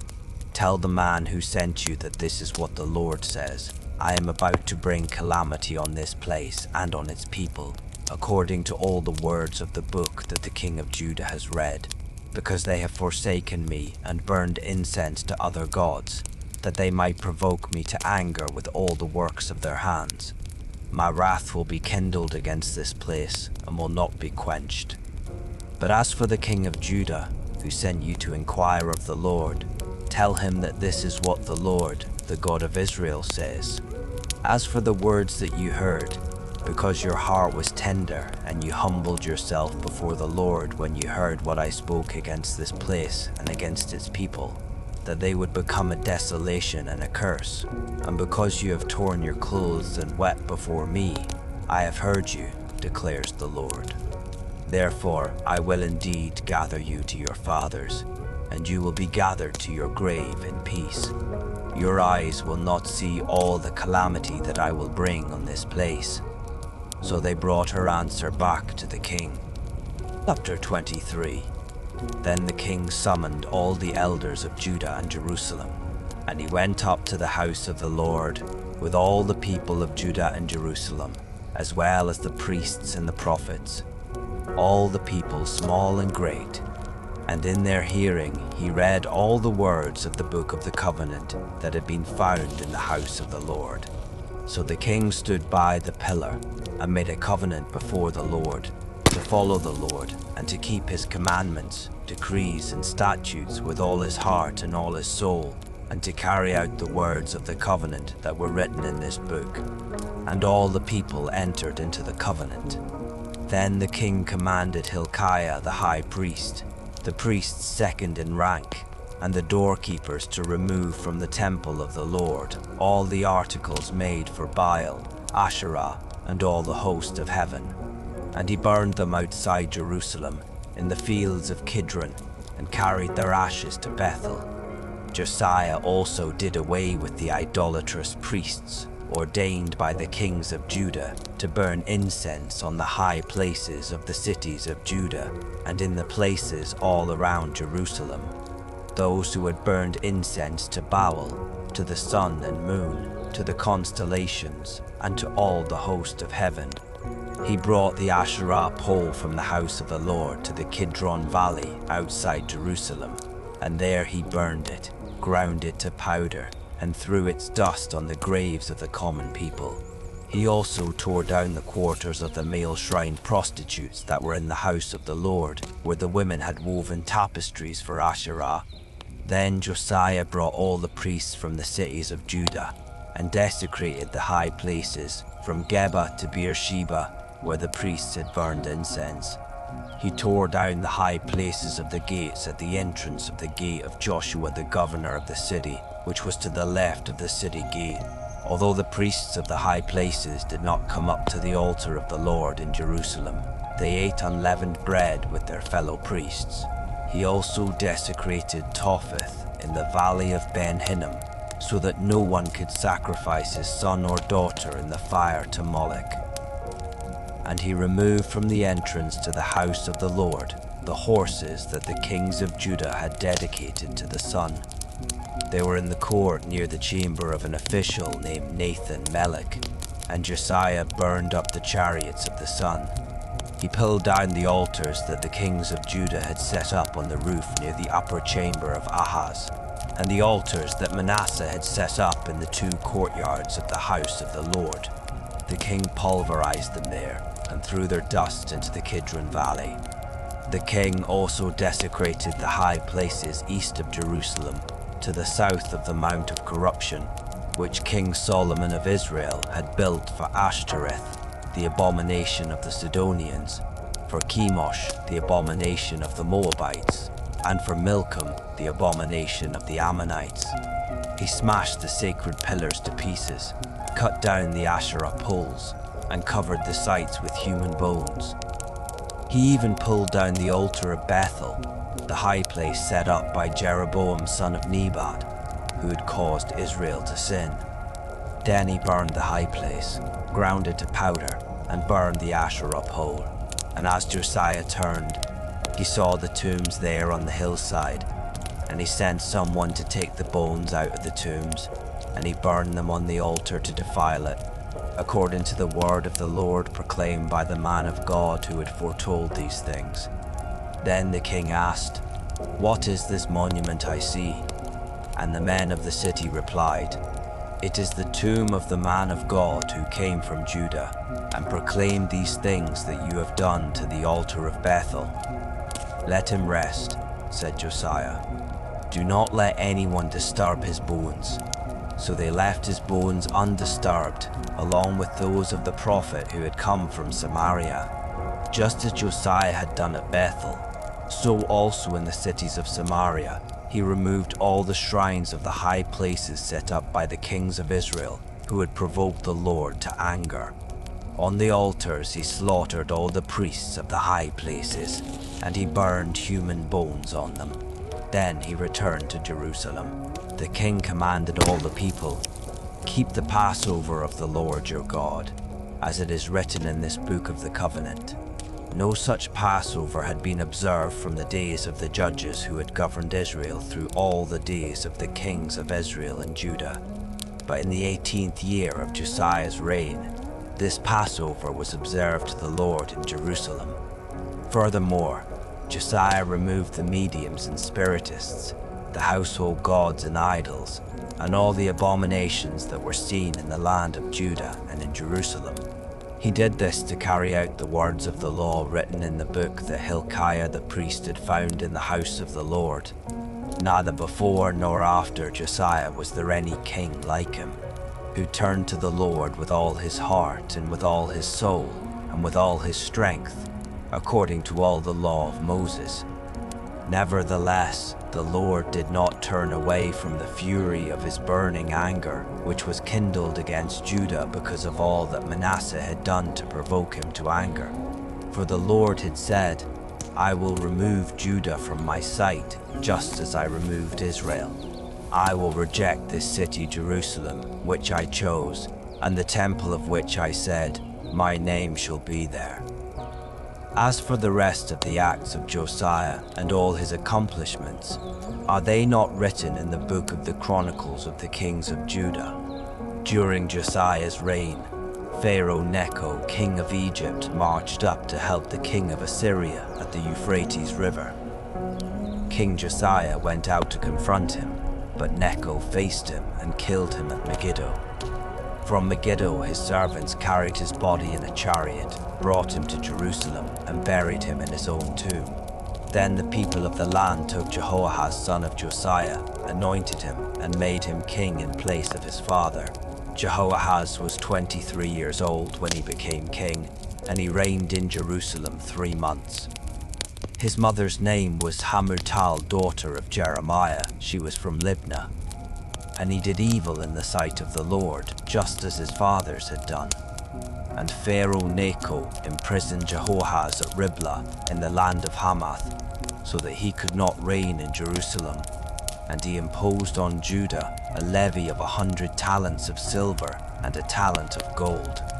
Then Pharaoh Necho made Eliakim, son of Josiah, king, in place of his father Josiah, and he changed Eliakim's name to Jehoiakim. But Necho took Jehoahaz and carried him off to Egypt, where he died. So Jehoiakim paid the silver and gold to Pharaoh Necho. But to meet Pharaoh's demand, he taxed the land and exacted the silver and the gold from the people, each according to his wealth. Jehoiakim was 25 years old when he became king, and he reigned in Jerusalem 11 years. His mother's name was Zebedah, daughter of Pedaiah. She was from Rumah. And he did evil in the sight of the Lord, just as his fathers had done. Chapter 24. During Jehoiakim's reign, Nebuchadnezzar, king of Babylon, invaded. So Jehoiakim became his vassal for 3 years, until he turned and rebelled against Nebuchadnezzar. And the Lord sent Chaldean, Aramean, Moabite, and Ammonite raiders against Jehoiakim in order to destroy Judah, according to the word that the Lord had spoken through his servants, the prophets. Surely this happened to Judah at the Lord's command, to remove them from his presence, because of the sins of Manasseh and all that he had done, and also for the innocent blood he had shed. For he had filled Jerusalem with innocent blood, and the Lord was unwilling to forgive. As for the rest of the acts of Jehoiakim, along with all his accomplishments, are they not written in the book of the Chronicles of the kings of Judah? And Jehoiakim rested with his fathers, and his son Jehoiakim reigned in his place. Now the king of Egypt did not march out of his land again, because the king of Babylon had taken all his territory, from the brook of Egypt to the Euphrates River. Jehoiakim was 18 years old when he became king, and he reigned in Jerusalem 3 months. His mother's name was Nehushta, daughter of Elnathan. She was from Jerusalem. And he did evil in the sight of the Lord, just as his father had done. At that time, the servants of Nebuchadnezzar, king of Babylon, marched up to Jerusalem, and the city came under siege. And Nebuchadnezzar, king of Babylon, came to the city while the servants were besieging it. Jehoiachin, king of Judah, his mother, his servants, his commanders, and his officials all surrendered to the king of Babylon. So in the 8th year of his reign, the king of Babylon took him captive. As the Lord had declared, Nebuchadnezzar also carried off all the treasures from the house of the Lord in the royal palace, and he cut into pieces all the gold articles that Solomon, king of Israel, had made in the temple of the Lord. He carried into exile all Jerusalem, all the commanders and mighty men of valor, all the craftsmen and metalsmiths, 10,000 captives in all. Only the poorest people of the land remained. Nebuchadnezzar carried away Jehoiachin to Babylon, as well as the king's mother, his wives, his officials, and the leading men of the land. He took them into exile from Jerusalem to Babylon. The king of Babylon also brought into exile to Babylon all 7,000 men of valor and 1,000 craftsmen and metalsmiths, all strong and fit for battle. Then the king of Babylon made Mattaniah, Jehoiachin's uncle, king in his place, and changed his name to Zedekiah. Zedekiah was 21 years old when he became king, and he reigned in Jerusalem 11 years. His mother's name was Hamutal, daughter of Jeremiah. She was from Libnah. And Zedekiah did evil in the sight of the Lord, just as Jehoiakim had done. For because of the anger of the Lord, all this happened in Jerusalem and Judah, until he finally banished them from his presence. And Zedekiah also rebelled against the king of Babylon. Let quietness softly carry you even farther from the noise of the day. Chapter 25. So in the 9th year of Zedekiah's reign, on the 10th day of the 10th month, Nebuchadnezzar, king of Babylon, marched against Jerusalem with his entire army. They encamped outside the city and built a siege wall all around it. And the city was kept under siege until King Zedekiah's 11th year. By the 9th day of the 4th month, the famine in the city was so severe that the people of the land had no food. Then the city was breached, and though the Chaldeans had surrounded the city, all the men of war fled by night by way of the gate between the two walls near the king's garden. They headed toward the Arabah, but the army of the Chaldeans pursued the king and overtook him in the plains of Jericho, and his whole army deserted him. The Chaldeans seized the king and brought him up to the king of Babylon at Riblah, where they pronounced judgment on him. And they slaughtered the sons of Zedekiah before his eyes. Then they put out his eyes, bound him with bronze shackles, and took him to Babylon. On the 7th day of the 5th month, in the 19th year of Nebuchadnezzar's reign over Babylon, Nebuzaradan, captain of the guard, a servant of the king of Babylon, entered Jerusalem. He burned down the house of the Lord, the royal palace, and all the houses of Jerusalem, every significant building. And the whole army of the Chaldeans, under the captain of the guard, broke down the walls around Jerusalem. Then Nebuzaradan, captain of the guard, carried into exile the people who remained in the city, along with the deserters who had defected to the king of Babylon and the rest of the population. But the captain of the guard left behind some of the poorest of the land to tend the vineyards and fields. Moreover, the Chaldeans broke up the bronze pillars and stands, and the bronze sea in the house of the Lord, and they carried the bronze to Babylon. They also took away the pots, shovels, wick trimmers, dishes, and all the articles of bronze used in the temple service. The captain of the guard also took away the censers and sprinkling bowls, anything made of pure gold or fine silver. As for the 2 pillars, the sea, and the movable stands that Solomon had made for the house of the Lord, the weight of the bronze from all these articles was beyond measure. Each pillar was 18 cubits tall. The bronze capital atop one pillar was 3 cubits high, with a network of bronze pomegranates all around. The second pillar, with its network, was similar. The captain of the guard also took away Sariah, the chief priest, Zephaniah the priest of second rank, and the 3 doorkeepers.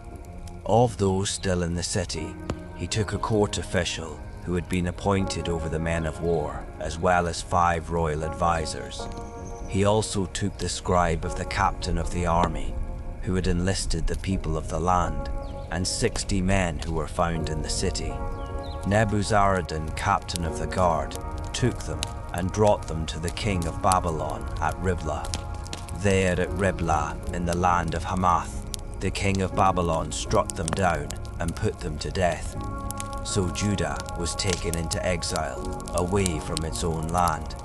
Nebuchadnezzar, king of Babylon, appointed Gedaliah, son of Ahikam, the son of Shaphan, over the people he had left behind in the land of Judah. When all the commanders of the armies and their men heard that the king of Babylon had appointed Gedaliah as governor, they came to Gedaliah at Mizpah. Ishmael, son of Nethaniah, Johanan, son of Kariah, Sariah, son of Tanhumeth the Netophathite, and Jazaniah, son of the Maakathite, as well as their men. And Gedaliah took an oath before them and their men, assuring them, "Do not be afraid of the servants of the Chaldeans. Live in the land and serve the king of Babylon, and it will be well with you." In the 7th month, however, Ishmael, son of Nethaniah, the son of Elishama, who was a member of the royal family, came with 10 men and struck down and killed Gedaliah, along with the Judeans and Chaldeans who were with him at Mizpah. Then all the people, small and great, together with the commanders of the army, arose and fled to Egypt for fear of the Chaldeans. On the 27th day of the 12th month of the 37th year of the exile of Judah's king Jehoiachin, in the year Evil-Merodach became king of Babylon, he released King Jehoiachin of Judah from prison. And he spoke kindly to Jehoiakim, and set his throne above the thrones of the other kings who were with him in Babylon. So Jehoiakim changed out of his prison clothes, and he dined regularly at the king's table for the rest of his life. And the king provided Jehoiakim a daily portion for the rest of his life. Rest now, knowing all is well. Peace surrounds you as you settle into gentle sleep.